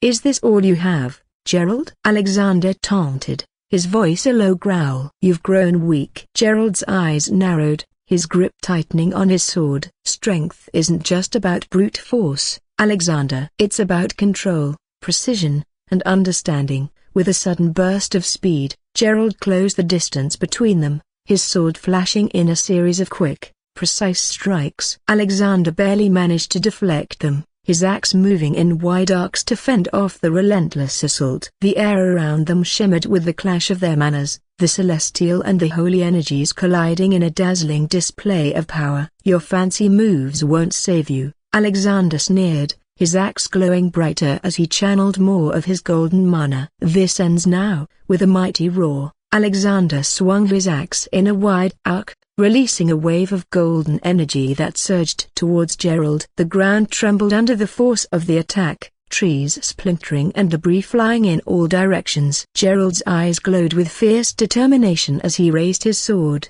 the mana of stars swirling around him. With a swift, fluid motion, he slashed through the air, unleashing a torrent of starlight that collided with Alexander's golden wave. The two forces met with an explosive impact, the resulting shockwave rippling through the forest and sending both combatants skidding back. "You always were stubborn, Alexander," Gerald said, his voice calm despite the intensity of the battle. "But you've forgotten one thing." "And what's that?" Alexander spat, his eyes blazing with fury. Gerald's smile was sad and knowing. "The stars never fade." A void starfall boulder. Starfall of the end. The air grew thick with tension, as Gerald's words resonated through the clearing. "The stars never fade." His sword shimmered with an intense brightness, and an immense amount of energy began to spread from him. Stars started to orbit around him, and the surroundings darkened as if the cosmos itself had descended upon the battlefield. Void starfall blade. Starfall of the end. Gerald released his breath, pushing his sword to the side, his right arm raised horizontally. The cosmos seemed to dance around him, stars twinkling and swirling in their orbits, casting an otherworldly glow over the scene. Alexander's eyes widened in disbelief. "He can still use that?" But Gerald remained silent, his focus unwavering. Seeing the determination in Gerald's stance, Alexander gritted his teeth and raised his axe. If Gerald was going to unleash his ultimate technique, then he would do the same. Alexander's voice boomed with conviction as he invoked his own technique, his axe shining with a brilliant golden light. Order of the Gold, the Divine Conquester. Golden light exploded from Alexander, enveloping his massive frame and imbuing his axe with a radiant, divine energy. The ground trembled under the sheer force of his power, and the air hummed with the intensity of their combined energies. Swoosh! The two titans stared each other down, the clash of their auras creating a storm of power that distorted the very fabric of reality. And then, with a unified cry, they charged. A boom. The forest seemed to hold its breath as the two titans clashed. Stars and golden light collided in a cataclysmic explosion as Gerald's void starfall blade met Alexander's divine conquest. The impact sent shockwaves through the clearing, uprooting trees and shattering the earth beneath them. For a moment, it seemed as if the very fabric of reality might tear apart. At the start, Gerald's stars overwhelmed Alexander's golden light. The celestial energy of Gerald's attack surged forward, pushing back the radiant power of Alexander's divine aura. I swoosh. The stars shone brighter, cutting through the golden light, and it seemed as if Gerald was on the verge of victory. A thud. But then, as Gerald's sword was about to reach Alexander's heart,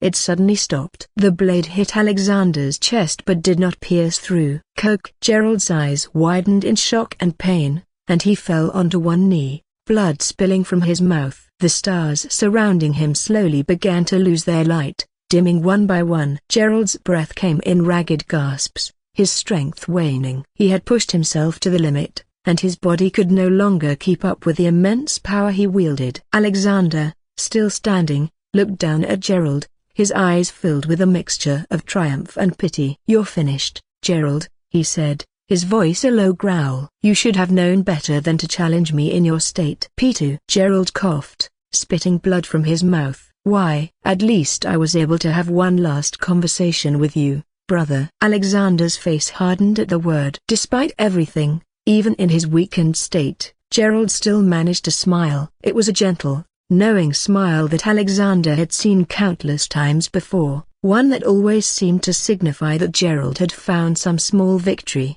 no matter the circumstances.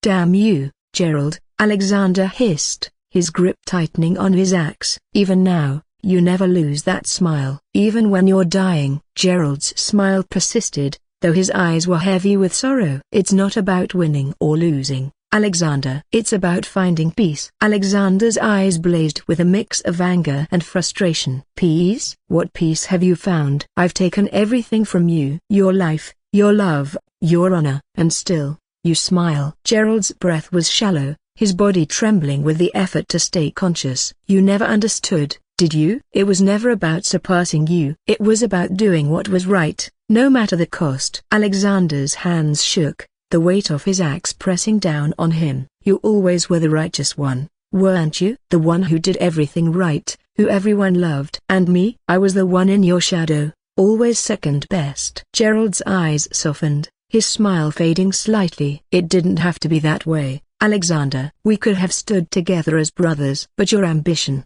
your need to be the best, it drove us apart." "Maybe." Alexander shook his head after hearing. With his head lowered, he will raise his axe. "Farewell, brother." He pointed the axe at Gerald's neck, the blade gleaming menacingly. "This is the end, star-scourge Gerald." Gerald's smile returned, a final, serene expression. "One's end will be another one's beginning." Alexander the Golden. Alexander's eyes narrowed as he raised his axe high, the weight of his decision pressing down on him. For a moment, time seemed to stand still, the world holding its breath. Then, with a decisive swing, he brought the axe down with all his might. The blade sliced through the air, and with a sickening thud, it severed Gerald's neck. His head fell to the ground, and the light in his eyes was extinguished forever. For a moment, there was only silence. The forest seemed to mourn the loss of one of its brightest stars. Alexander stood there, his axe dripping with blood, his chest heaving with exertion. He looked down at the lifeless body of his brother, the weight of his actions settling heavily on his shoulders. The triumph he had expected did not come. Instead, he felt a hollow emptiness, a void that could never be filled. He had achieved his goal, but at what cost? The bond between them, once strong and unbreakable, had been shattered beyond repair. As if the stars were embracing the death of their lord, a dim light began to fall onto Gerald's body. The ethereal glow enveloped him, casting a gentle, serene radiance over his lifeless form. It was as if the cosmos itself had come to pay homage to its fallen champion. Gerald's sword, still clutched in his hand, began to shimmer with the faint starlight. Slowly, it rose from the ground, hovering above his body. The blade seemed to dissolve into pure light, its form breaking apart into countless tiny stars that ascended toward the heavens. Alexander watched in silent awe as the same transformation began to occur with Gerald's body. His flesh and bones seemed to lose their solidity, turning into starlight that rose gently into the sky. The process was gradual and peaceful, as if Gerald was being welcomed back into the embrace of the cosmos. The starlight ascended higher, merging with the night sky, where it glittered among the countless other stars. The forest, which had been so recently torn apart by the violence of their battle, now stood witness to a celestial farewell. Alexander fell to his knees, his axe falling from his grasp. He watched, tears streaming down his face as his brother's essence joined the stars above. The weight of his actions pressed down on him, and he realized that he had not only lost a brother but also a piece of his own soul. "Forgive me, Gerald," he whispered, his voice breaking. The stars continued to shine, a silent testament to the life and sacrifice of Star-Scourge Gerald. As Alexander knelt in the clearing, surrounded by the remnants of their battle, he could not help but look at his past. "Rest in peace, brother. May the stars guide you always." Alexander turned away, his heart heavy with sorrow and regret. He had won the battle, but in doing so, he had lost far more than he had ever imagined. The title of Alexander the Golden now felt like a burden, a reminder of the brother he had lost. As he walked away from the clearing, the stars above seemed to dim in mourning. The echoes of their clash lingered in the air, a testament to the tragic end of their story. Yet, this was not the end. On the other side of the clearing, a young man who had been watching everything unfold with wide, disbelieving eyes suddenly found starlight falling upon him. Lucavian's body was in tatters from the mere aftermath of the clashes between the two titans, his form trembling with the residual energy that had been unleashed. Lucavian's heart pounded in his chest as he tried to process what he had just witnessed. The sheer power, the raw emotion, and the ultimate sacrifice. It was almost too much to comprehend. He had come here seeking vengeance, but what he had found was something far more profound. The starlight that enveloped him was warm and soothing, a gentle contrast to the destruction that had just taken place. It seemed to seep into his very being, filling him with a sense of calm and purpose. His wounds, though still painful, felt less burdensome under the celestial light. As the starlight continued to bathe him, Lucavian's eyes closed as he leaned on the rock, and inside his head, a smiling figure stood. "Master." Lucavian's breath came in ragged gasps, his eyes wide with disbelief and awe as he watched the titanic clash unfold before him. He had never imagined witnessing such power, such raw emotion. The sight of Gerald and Alexander, once brothers and rivals, now enemies locked in a battle to the death, had left an indelible mark on Lucavian. Star-Scourge Gerald. That was his master's name. The name that he had heard just once. The name that was said to have stormed through the world on his own, winning countless different battles. Master. He could not help but remember what the old man had said to him when they first met. "A long time ago, I had a friend. He was much like you, brave, passionate, and unwilling to back down in the face of injustice. He stood up for the weak and fought against those who abused their power. But the world wasn't kind to him. He faced many hardships, and his path was not an easy one. At that time, he thought that this old man was just speaking rubbish. After all, what kind of beggar old man would just have experienced many things? Though the pain in his eyes was clear and the sorrow was there, he thought the old man was ascribing to his own experiences while sugarcoating his words. But, now, after the time they had trained together and after he saw his master's name, Lucavian realized. He realized the fact that he was a disciple of one of the strongest people in the world all along. But what did it matter after his master was far, long gone at this point? Did it matter if he had realized the identity of his master when the said master was no longer in this world? "I did not even show my respect to him." A broken bar. While he became a bit rough after battling all that time, he also became someone who was not honest with his feelings. While he became a bit rough after battling all that time, he also became someone who was not honest with his feelings. The pain of losing so many had hardened him, making him wary of forming new bonds. He thought that by keeping people at arm's length, he could protect himself from the heartbreak of loss. At least, That is what he thought, but inwardly, he always knew he respected his master. It was just that he could not accept it and say it out loud. The old man's guidance, his wisdom, and his relentless push for Lucavian to better himself were things he had grown to cherish deeply. But now a broken bar. Now, standing in the clearing where the stars above seemed to mourn the loss of his master, Lucavian felt a profound sense of regret and longing. He wished he had expressed his gratitude, his respect, his love for the man who had become more than just a teacher to him. Gerald had been a guiding star, and now that star had fallen, leaving Lucavian to navigate the darkness alone. He sank to his knees, the weight of his grief and regret pressing down on him. "Master," he whispered, his voice breaking. "I'm sorry, a broken bar. I should have told you, a broken bar." The starlight around him seemed to pulse gently as if in response to his words. The warmth of the celestial light seeped into his very soul, offering a comforting embrace in his moment of sorrow. Lucavian closed his eyes, letting the tears fall freely. As the starlight continued to envelop him, Lucavian felt a surge of energy within him. It was as if the cosmos itself was empowering him, covering his body and entering his mind. He will feel like the world is getting darker and darker with each second. Broken bar. I am losing my consciousness. He wanted to resist so that he would not fall down in front of his when he was in such a state. But he couldn't. A thud. As he fell down, his world went dark. "Kid." The voice was distant but familiar, cutting through the darkness that enveloped Lucavian's mind. Slowly, he opened his eyes, his vision blurred and hazy. "Kid, you have finally woken up." As his vision cleared, he saw the stars all around him, twinkling brightly in the night sky. It felt surreal, like he was floating in an endless expanse of starlight. "Master?" he whispered, his voice trembling. Gerald stood before him, a gentle smile on his face. He looked just as Lucavian remembered him, wise and serene. The sight of his master filled Lucavian with a mixture of relief and confusion. "Am I dreaming?"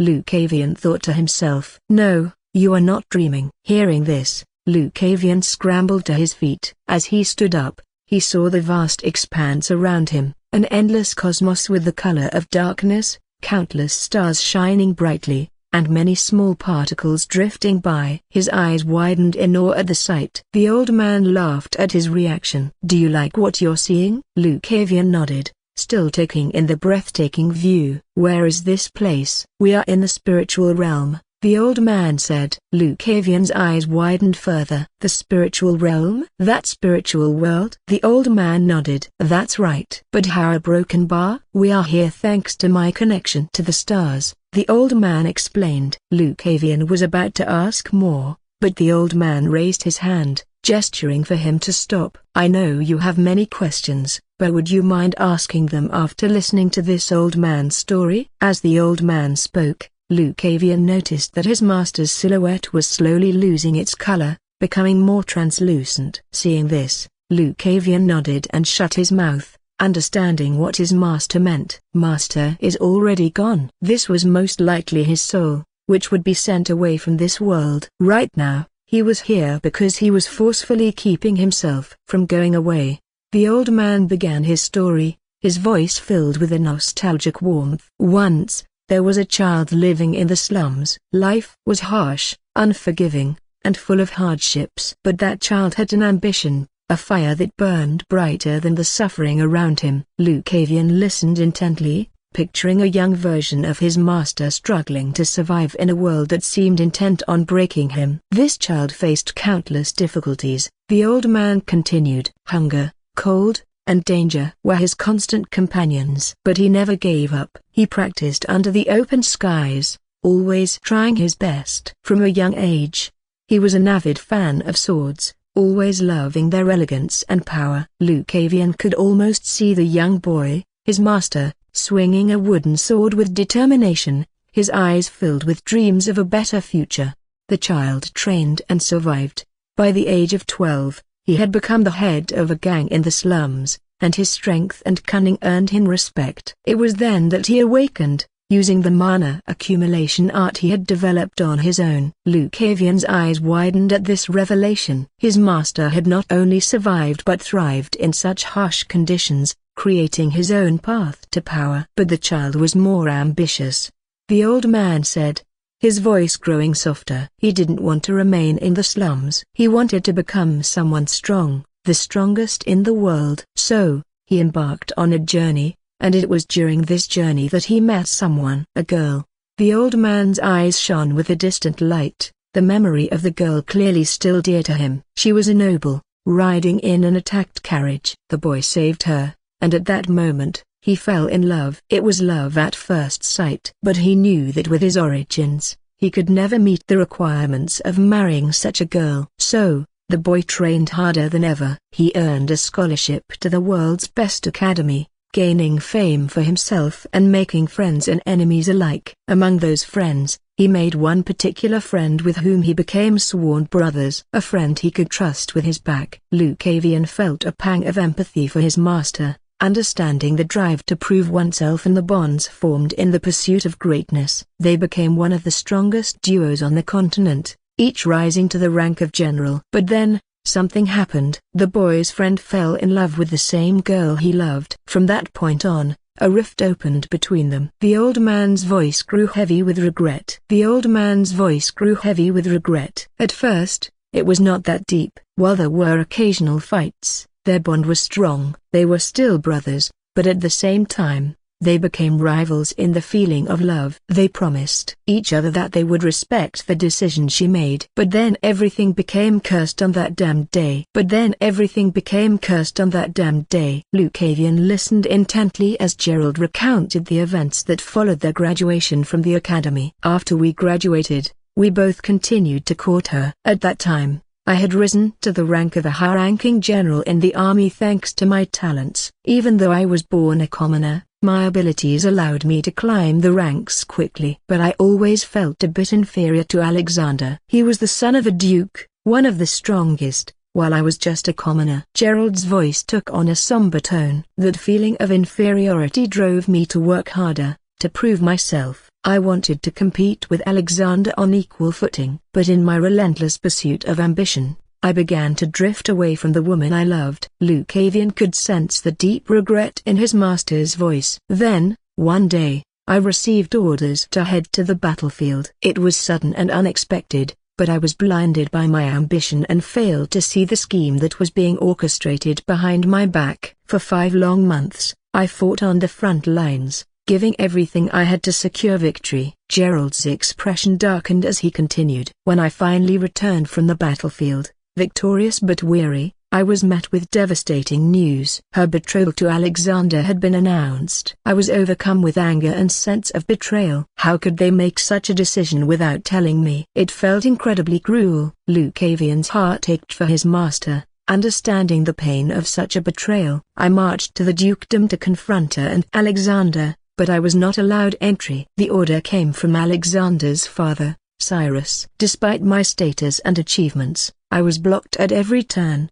The old man's eyes reflected the depth of his anguish. I was powerless. No matter how much I protested or demanded to see them, I was denied. The duke's influence and authority were absolute. My heart was shattered, and my spirit was crushed. I realized then that my ambition had blinded me to the treachery around me and had cost me everything I held dear. Lucavian felt a surge of empathy and respect for his master. He had faced immense trials and endured unimaginable pain, yet he had continued to fight and teach, imparting his wisdom to those who needed it.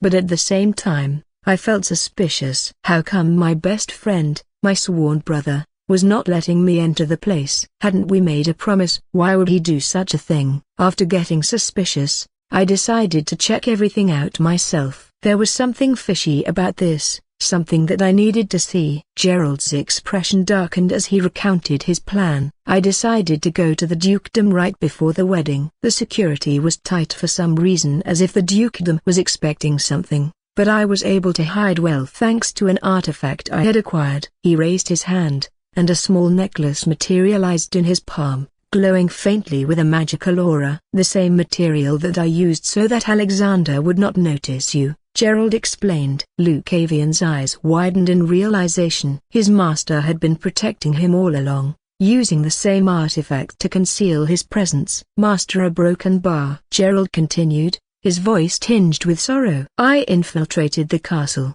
avoiding the guards and making my way to her room. When I finally reached it, I saw the most devastating sight of my life. She was sitting on the edge of the window, looking at the sky, while crying. The scene played out vividly in Luke Cavian's mind. The woman Gerald loved, trapped and alone, her tears reflecting the moonlight. I called out to her softly, and she turned, her eyes widening in disbelief. She rose from her seat, hesitating for a moment before rushing into his arms. "Gerald!"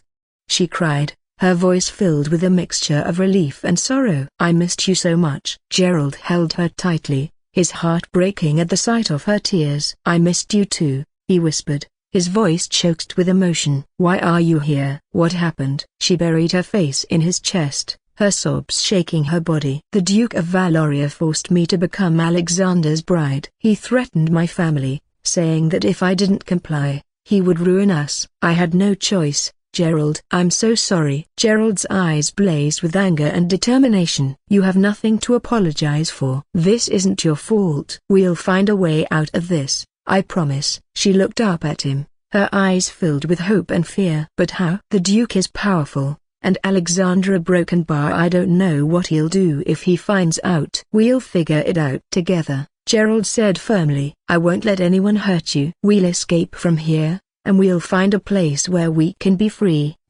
She shook his head. "I do not want to live such a life." Gerald looked at her, his heart aching. "What do you mean?" "We can escape this, we can start anew." She shook her head again, her expression one of sadness and acceptance. "I don't want to spend my life running, always looking over my shoulder. I want to resolve all my regrets now, to face them head on." Her eyes met his, filled with a depth of emotion that took his breath away. "Gerald, I've missed you so much. I love you. If this is the last moment we have together, I want it to be free of fear and regret." Before he could respond, she leaned in, pressing her lips to his in a desperate, passionate kiss. Gerald's arms tightened around her, the world fading away as they lost themselves in the moment. The intensity of their connection was overwhelming. A lifetime of love and longing pouring into that single kiss. For a brief, beautiful moment, they were the only two people in the world. The weight of their past, the uncertainty of their future were all that melted away in the face of their love. When they finally pulled apart, she rested her forehead against his, her breath coming in soft, shaky gasps. "I love you, Gerald," she whispered. "No matter what happens, remember that." Tears filled his eyes as he cupped her face in his hands. "I love you too, always." After that, the scene played out quite fast. Gerald and she mixed their bodies for the last time, their love and longing culminating in a final, bittersweet union. They held each other close, savoring the fleeting moments of intimacy, their hearts beating in unison as if trying to imprint these last moments in their souls. At the end of the night, as dawn began to break, Gerald whispered, "I can't give up on you. I need you here with me." She shook her head, her eyes filled with sadness and determination. "Gerald, my love, I can't live a life on the run. I can't let you destroy yourself for me. This is the path I've chosen, for my family, for our love to live on in memory if not in presence." Gerald's heart ached, but he knew he had to respect her decision. He held her one last time, their tears mingling in a silent farewell. "I'll always love you," he said, his voice breaking. "And I will do the same," she replied, her voice a whisper filled with heartbreak and resolve. With a heavy heart, Gerald left the dukedom, his soul burdened with the weight of their separation. He glanced back one last time, seeing her silhouette in the window, a poignant reminder of what he was leaving behind. Time passed, and the news of their marriage reached him, a dagger to his heart. He could hardly bear the thought,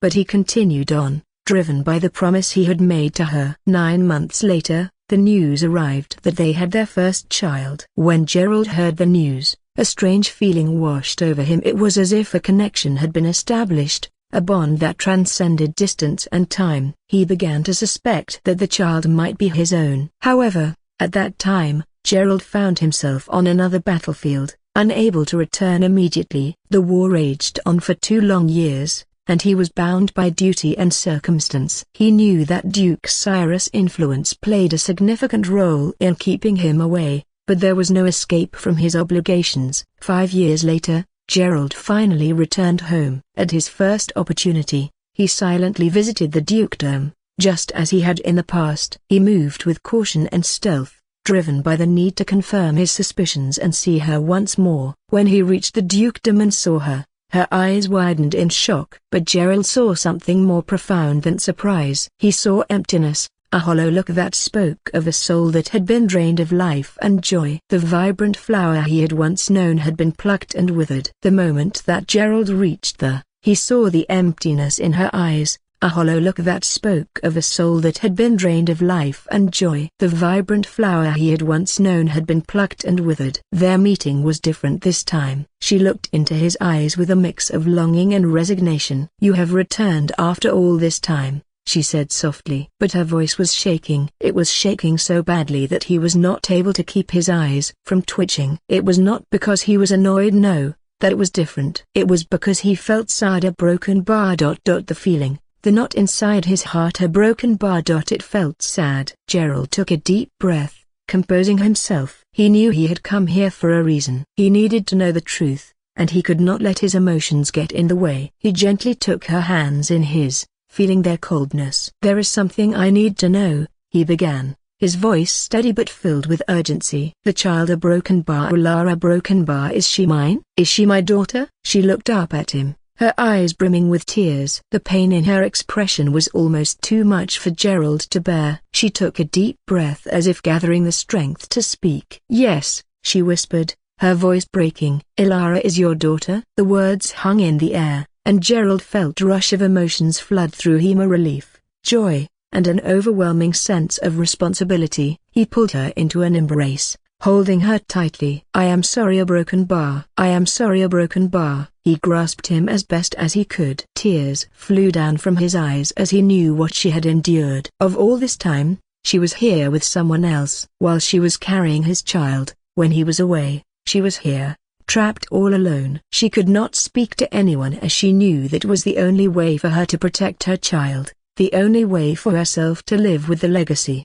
She clung to him, her own tears mingling with his. "I had no choice, Gerald. It was the only way to keep Ilara safe." He pulled back slightly, cupping her face in his hands. "I know, and I promise I will make things right. I will protect both of you from now on." They shared a moment of profound connection, the weight of their shared past and unspoken love binding them together. In that embrace, they found solace, even if only for a fleeting moment. After a while, Gerald gently asked, "Can I see her? Can I see my daughter?" Her expression shifted, a mix of regret and protectiveness. "Ilara is training right now, and she cannot be disturbed. Alexander is with her, overseeing her progress." Gerald's heart sank at the mention of Alexander. He had already become the Duke, stepping into his father's position. The thought of Alexander being so close to Ilara filled Gerald with a mix of anger and helplessness. "I understand," Gerald said, his voice heavy. "But I need to see her. I need to know her." "Aha, broken bar." At that,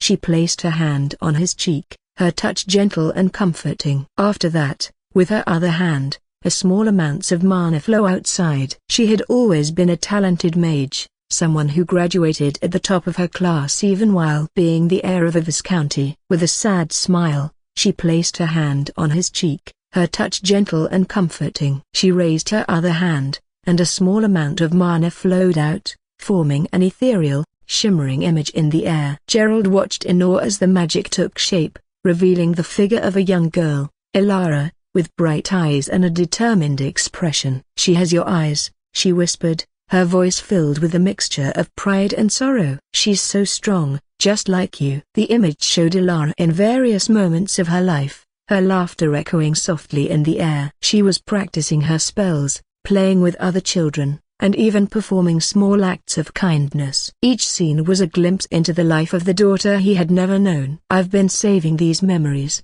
she said, her voice trembling. "I wanted to show them to you when you returned." Gerald's eyes filled with tears as he watched the scenes unfold. "Thank you," he whispered. "Thank you for keeping these for me." Ilara's image faded, replaced by her mother's gentle smile. "She's a bright, beautiful child, Gerald." "She's everything we could have hoped for." Gerald nodded, his heart aching with a mixture of love and regret. I am sorry that I was not there for her at that time. A broken bar, for her and for a broken bar. I am sorry for leaving both of you all alone. He took her hands in his grip firm and reassuring. But I promise you, from now on, I am here. I will be there to support you and Alara. You will never be alone again. Her smile was bright and genuine, a glimmer of the woman he had fallen in love with. I am so happy to hear that, Gerald. We've needed you so much. But just as she spoke those words, her expression twisted in pain. She doubled over, a violent cough racking her body. Blood splattered onto the ground,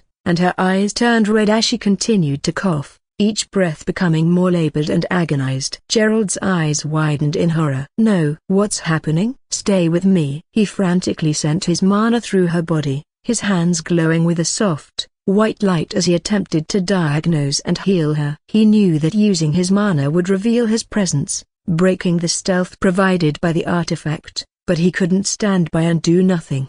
The moment his mana flowed into her, he felt a dark, insidious energy within her body. It was poison, and it was spreading rapidly. Gerald's heart pounded as he tried to purge the poison, but it was too deeply embedded. A poison, a broken bar.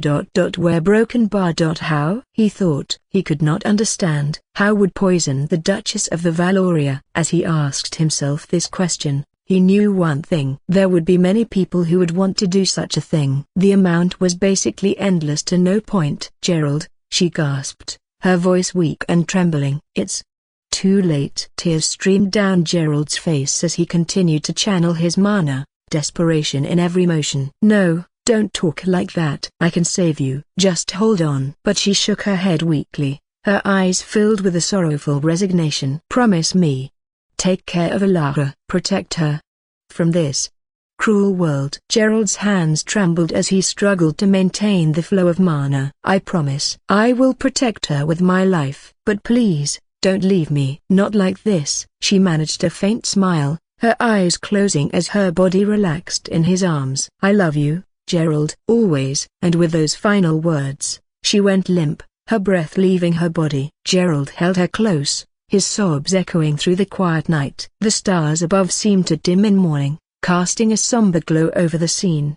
Just at that moment, he will hear the sound of someone who was looking at him with wide eyes. A person with whom Gerald was very familiar. Someone that he was always close to. Alexander. He was there, standing with his eyes opened wide. Gerald? Alexander's voice trembled, filled with disbelief. Gerald's heart sank. He knew that there was no explaining this scene. Alexander's eyes darted to the woman lying lifeless in Gerald's arms, her chest no longer rising with breath. The realization hit Alexander like a blow, and his eyes blazed with fury and pain. Were broken bar? You killed her? Alexander roared, the immense energy around him flaring up in a violent storm. The air crackled with power as he drew his weapon, his face contorted with rage and sorrow. No, Alexander. It's not what it looks like. Gerald shouted, but his words fell on deaf ears. Alexander's grief and anger had already consumed him, leaving no room for reason or explanation.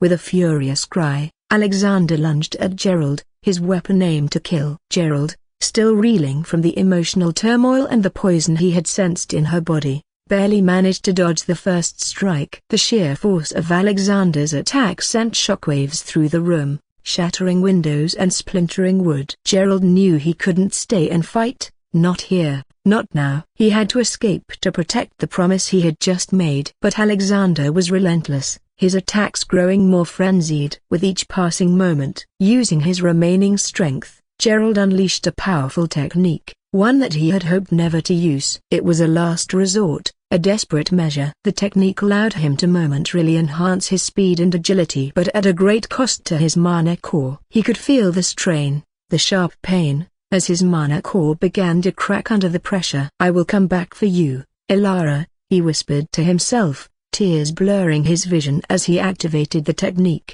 With a final burst of energy, he dashed past Alexander, narrowly avoiding another deadly strike. Alexander's roar of frustration echoed behind him as Gerald fled the mansion, his heart heavy with grief and guilt. He could feel the damage to his mana core, the crippling effect that would take years to heal if it ever did. Gerald disappeared into the night, the shadows swallowing him as he vowed to return, to protect his daughter, and to avenge the love he had lost. But for now, all he could do was run, and survive, carrying the weight of his promises and the pain of his broken heart. And that is how I ended up here. The old man, Gerald, finished recounting his story, his voice filled with profound sorrow. Lucavian stood there, silent, taking in every word. He didn't know what to say, the weight of his master's tale settling heavily in his heart. Gerald turned to look at Lucavian, his eyes reflecting a lifetime of pain and regret. I was not able to protect the woman I loved, nor was I able to stand beside my daughter. That is the only pang of regret I have in my life. Lucavian's gaze met Gerald's, and he saw the old man's figure growing more translucent with each passing moment. The starlight around them seemed to dim, the cosmos itself mourning the impending loss. Gerald walked towards Lucavian, his steps slow and deliberate. "Would you listen to this old man's request?" he asked, his voice barely above a whisper. Lucavian nodded, his throat tight with emotion. "Of course, master." "Anything." Gerald placed a ghostly hand on Lucavian's shoulder, the touch ethereal and fleeting. "I am entrusting my daughter to you," he said as he looked. "Please look after her if you can." As he said, his presence became almost non-existent. Gerald's final words were barely audible, carried on the whisper of the starlight. "Remember, Lucavian, the stars never fade. Neither should your resolve." And with that, Gerald's form dissipated into the starlit void, leaving Lucavian alone in the spiritual realm. "I understand, master. If that is what you wish from me." The person who helped him rise from the pit bottom a broken bar. Lucavian was not someone who would betray that trust. "What did you say, father?" "What did you say about the fate awaiting Lady Elara?" Inside a courtyard where countless different weapons were laid out, a young man stood out looking at an elderly man. The young man had a striking figure with a normal face, and in his hands, he held a sword. "You heard what I said. She is going to be exiled from the family from now on," the old man repeated, looking at the young man. "But why? How can they just exile her from the family without even hearing from her?" the young man asked, looking at his father with wide eyes. "Is this how they are repaying the efforts that she had put in all that time?" "No. That is not. That is how they are repaying the disgrace that she brought to the family." "Disgrace? What disgrace?" "They are judging without even listening to her." "What is that to listen to when everything is as clear as black and white?" the old man retorted as he looked into his son's eyes. "Listen, Cedric. I know you are close to Lady Elara, but you need to let it go. We are the knights of the Valoria Dukedom. It is not our job to interfere." Cedric's grip tightened on the hilt of his sword, the weight of his father's words sinking in. The courtyard, usually a place of discipline and training, now felt like a battleground of principles. He took a deep breath, his resolve hardening. "I will not accept this. I refuse to acknowledge it." Cedric's voice was firm, his gaze unwavering as he faced his father. His father, a seasoned knight with years of loyalty to the Valoria Dukedom, narrowed his eyes. "Cedric, are you going against the Duke's orders? Are you defying the very foundation of our service and honor just because you are being influenced by your own emotions?" Emotions, a broken bar. It was something that Cedric could not refute. After all, he indeed admired the lady he would be going to serve. Her magic was amazing, and she was genuine in everything she did. Whenever she did something, she did it with utmost effort. She did not hurt anyone. She was gentle and good-natured. She was a radiant person with her talents, but she never got lazy. For him, she was such a person. Thus, he did not want to believe it.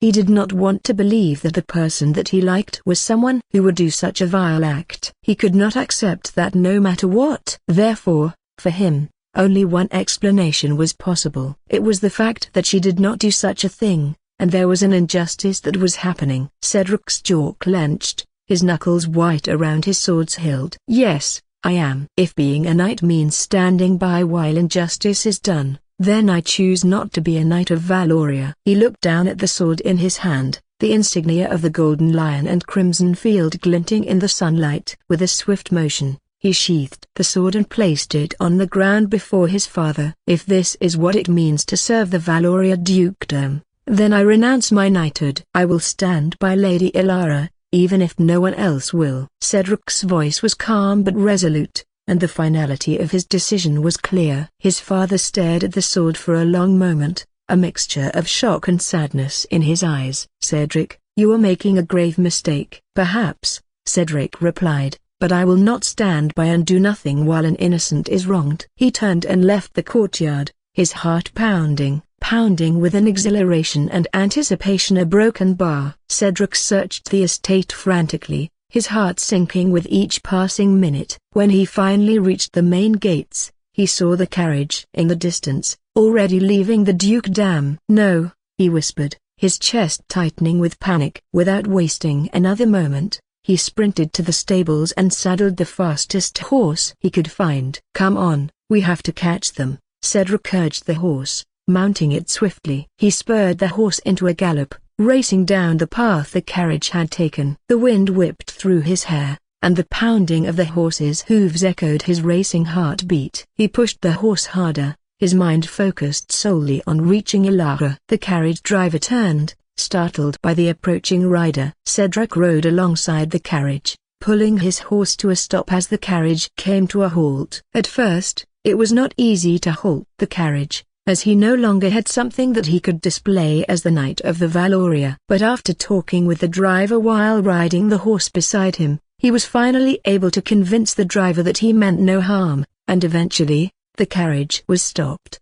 He dismounted quickly and rushed to the door. "Ilara," he called out, his voice filled with urgency. The door swung open, and Ilara's eyes widened in surprise. "Cedric," Ilara called his name, looking at him with her wide eyes. "What are you doing here?" But as she asked this question, Cedric was not able to reply at all. Why was that? He wondered. He was just frozen there, unable to reply. "Cedric, are you okay?" But as she asked this question, Cedric was not able to reply at all. Why was that? He wondered. He was just frozen there, unable to reply. "Cedric, are you okay?" Ilara asked once again, looking at him. There was a small worry in her eyes. And then Cedric was able to get himself up. "I'm here to escort you," Cedric said, his voice steady now as he looked into Ilara's eyes. Ilara's eyes widened once again. "Escort? Escort me?" she asked, her voice filled with disbelief. Cedric nodded his head, confirming his words. "Yes, I'm here to escort you." Ilara looked into his eyes, searching for answers. "Why? When I have lost everything I had, when I am no longer a lady, why would you be here?" Cedric held her gaze, his expression resolute. "It is my duty as a knight." Ilara's eyes became blurry, and small tears formed. She blinked rapidly, trying to keep them from falling. "Cedric, a broken bar." "If that is what you want," she whispered, her voice trembling with emotion. Cedric smiled warmly, a sense of relief washing over him. "That is what I want." But why was his heart pounding so fast now? And why was Ilara with her silky blonde hair and striking blue eyes that would normally look out of his world and something he could never reach, a broken bar? Why was she looking reachable? More than ever, I made the right decision. In the bustling city of Vallon Ridge, Ilara and Cedric found themselves struggling to make ends meet. The cobblestone streets, lined with merchants peddling their wares and adventurers looking for work, were a far cry from the opulent halls of the Valoria estate. The transition had been hard, and they faced new challenges daily. Cedric took on whatever jobs he could find, a bodyguard work, manual labor, and even the occasional mercenary contract. Despite his training, he was still young and unproven, and the city was harsh on those who were untested. Ilara, on the other hand, found herself in an even more precarious situation. With her core abolished, her mana abilities were supposed to be gone. Yet, inexplicably, she could still summon small bursts of magic, enough to perform basic spells. It wasn't the powerful magic she had once wielded, but it was something. She kept this a secret from most, revealing it only to Cedric. That was something that was special, but that could also have been caused by the one who abolished her core. Ilara could not make sure, but her still being able to use basic spells meant something. "I am still not out yet." She refused to bow down. She refused to acknowledge her weakness. After all the things that had happened to her, after the betrayal she faced, she would not stop. Thus, she trained herself. While Cedric was away looking for things to provide, Ilara was working on her magic, so that, even if she were to slightly get stronger, They could possibly look for ways to fix her core. I am not going to stop. Was it painful? It was. The fact that with her core abolished and her mana meridians damaged meant using even a tiny bit of mana would require 1,000 times more effort, and for her to force herself to do such a thing, she needed to bear the pain. This pain is nothing, she swore to herself constantly and did her best. Months have passed, and she was seeing small improvements. One evening, after a long day of work, Cedric returned to their modest lodging, a small room above a tavern. Ilara was there. Her fists were clenched, and fire was in her hands. She looked tired, with sweat sliding down her face, her mouth clasped. She was clenching her teeth. Cedric entered quietly, but the sight before him stopped him in his tracks. Ilara was generating ice on her other hand. He watched, his heart pounding with a mix of awe and concern. With a guttural scream, Ilara forced the ice forward, creating a block that shot across the room and shattered against the wall. The effort left her gasping for breath, her body trembling with the strain. "Why are you pushing yourself this hard?" Cedric asked, rushing to her side, his voice filled with worry. Ilara looked up at him, her eyes blazing with determination. "Because I am going to make them pay." Cedric knelt beside her, his hands gently cupping her shoulders. "Ilara, you don't need to do this. The life we're living is enough. We can find a way to move on." Ilara shook her head, her expression resolute. "I will never forget what happened on that day, Cedric. Until I die, I will carry the memory of that betrayal, and I will not rest until justice is served." Cedric bowed his head, understanding the depth of her pain. He had seen the nightmares that plagued her, the nights she spent tossing and turning, unable to find peace. Her determination was fueled by a relentless drive for vengeance, something he couldn't ignore or diminish. "I see," Cedric said as if he had finally made up his mind. There was something that he had been informed of just recently, something that he was in a dilemma about whether he should talk about this to her or not. "Hey, have you heard? Recently, new ruins were discovered around Grimshade Hollow." Cedric recalled hearing a conversation in the market. "What? New ruins?" one of the merchants has asked, his eyes wide with excitement. "Yeah, that's right." It was said that those ruins belonged. Ilara and Cedric had set out at dawn, their carriage bumping along the rugged roads leading to Grimshade Hollow. The sun rose high in the sky, casting long shadows as they traveled deeper into the wilderness. The journey was uneventful for the first few days, filled with quiet conversations and the rhythmic clatter of the carriage wheels. Cedric would often look at Ilara, his eyes filled with a mixture of worry and admiration. She had shown immense determination, and despite the challenges, she remained focused on their goal. Ilara, in turn, felt a sense of purpose she hadn't felt in a long time, fueled by the hope of restoring her core. On the final day of their journey, the landscape grew more desolate and foreboding. The trees became sparse, their twisted branches reaching out like skeletal hands. The air grew colder, and a sense of unease settled over them. Cedric sat beside the driver,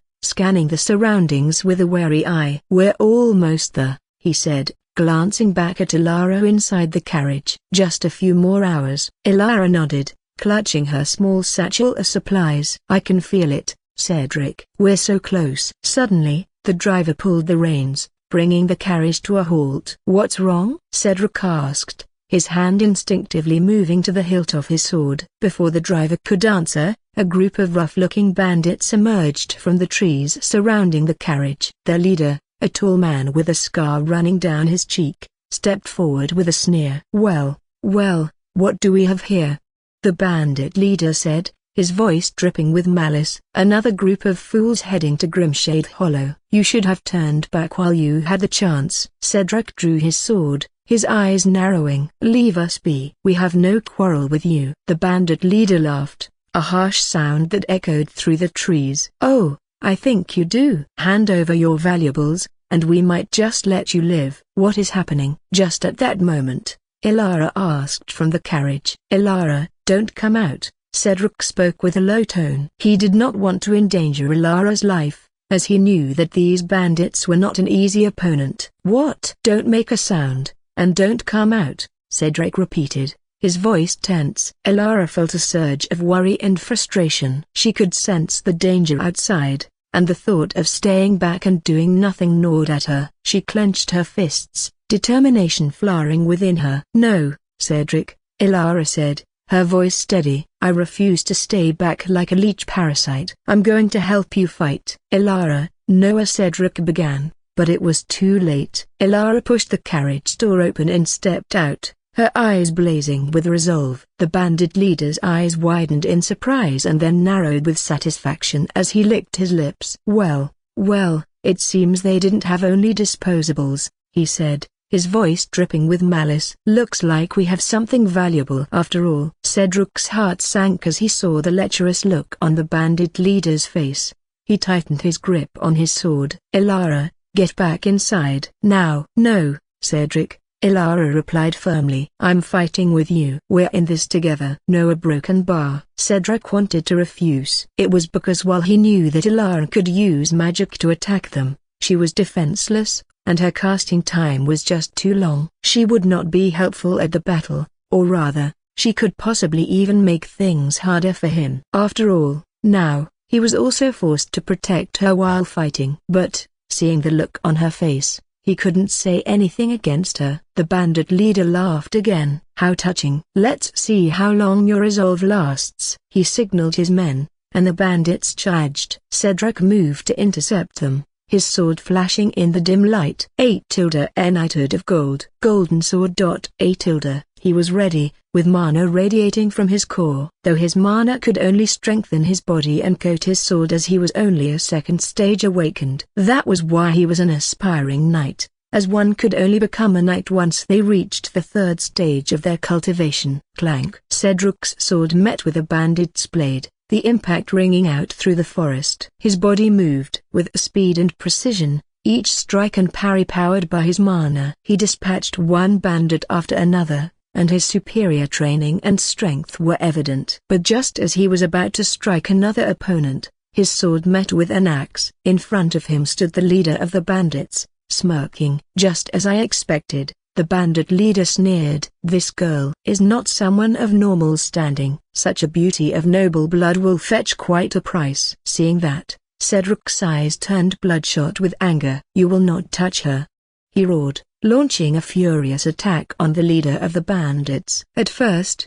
Cedric overwhelmed the leader with his superior sword abilities, honed by years of training in the dukedom. He pressed his advantage, driving the bandit leader back with a flurry of strikes. But just as he pushed forward, he sensed something amiss. "A broken bar. You have finally noticed." The leader spoke as he smirked, revealing his golden teeth. It was disgusting, and he could not help but feel the disgust rise, but he did not stay on that sight for a long time. He glanced over his shoulder, and his heart sank. One of the bandits he had knocked down earlier had already captured Ilara. The bandit held a knife to her throat, a cruel grin on his face. "Ilara!" Cedric shouted, his voice filled with desperation. The bandit leader took advantage of Cedric's momentary distraction, swinging his axe with brutal force. Clank. Cedric barely managed to block the strike, the impact sending a jarring shock through his arms. "Looks like you're in a bit of a bind, knight," the bandit leader taunted, his smirk widening. "Drop your sword, or the girl gets it." Cedric's mind raced, his eyes darting between the leader and Ilara. He couldn't let her be harmed, but surrendering meant both of their lives would be forfeit. Ilara, her eyes wide with fear but filled with determination, locked gazes with Cedric. "Don't give up," she mouthed silently, her resolve unwavering. Cedric tightened his grip on his sword, his mind made up. "Let her go, and I'll consider it," he said, his voice steady despite the turmoil within him. The bandit leader laughed, a harsh sound. "Nice try, but I'm not that stupid." "Drop the sword, now." At that moment, Ilara's hand twitched, and Cedric saw the faintest glow of magic. She was preparing a spell despite the danger. He needed to buy her time. Cedric raised his sword, his eyes locked on the bandit leader. "Fine," he said, his voice calm and controlled. "You win." He lowered his sword slowly,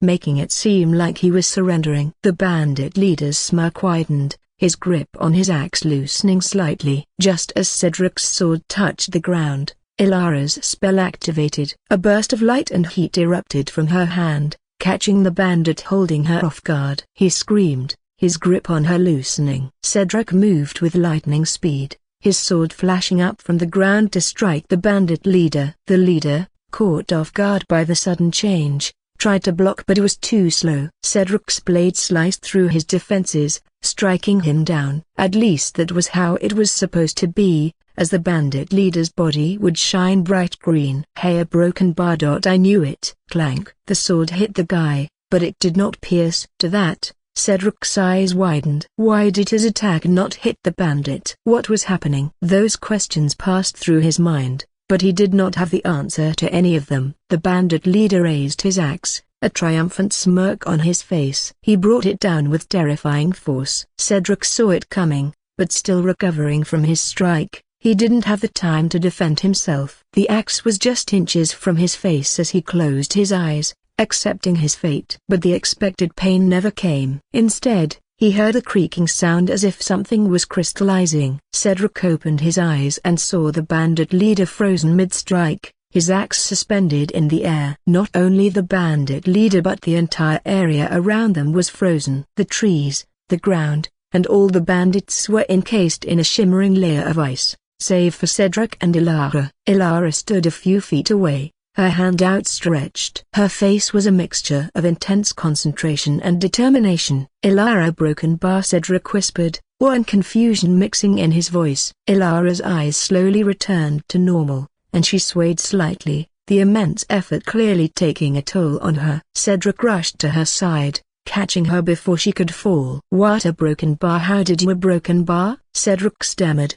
looking around at the frozen landscape. It was not her. At that moment, another voice echoed. It was a woman with a robe covering her face. Even up to this time, he had never sensed her presence, as if she was not there. And that made Cedric even more scared, since that meant the person before him was a lot stronger than her. Huh? Who are you? Cedric asked, trying to protect Ilara. At least I am going to die protecting her. That was what he was thinking. The woman slowly receded her hood, revealing an incredibly beautiful face with cold green eyes. She smiled as she descended gracefully from the sky, her gaze fixed on Ilara. Interesting, the woman mused, her voice as smooth as silk. To think such a child can exist. Even with her core completely broken down, she can still use mana, as if she has another core in her body. How talented. She moved closer, her eyes never leaving Ilara. Cedric tensed, ready to defend her despite knowing he was outmatched. The woman looked deeply into Ilara's eyes, a strange fascination gleaming in her own. Become my disciple,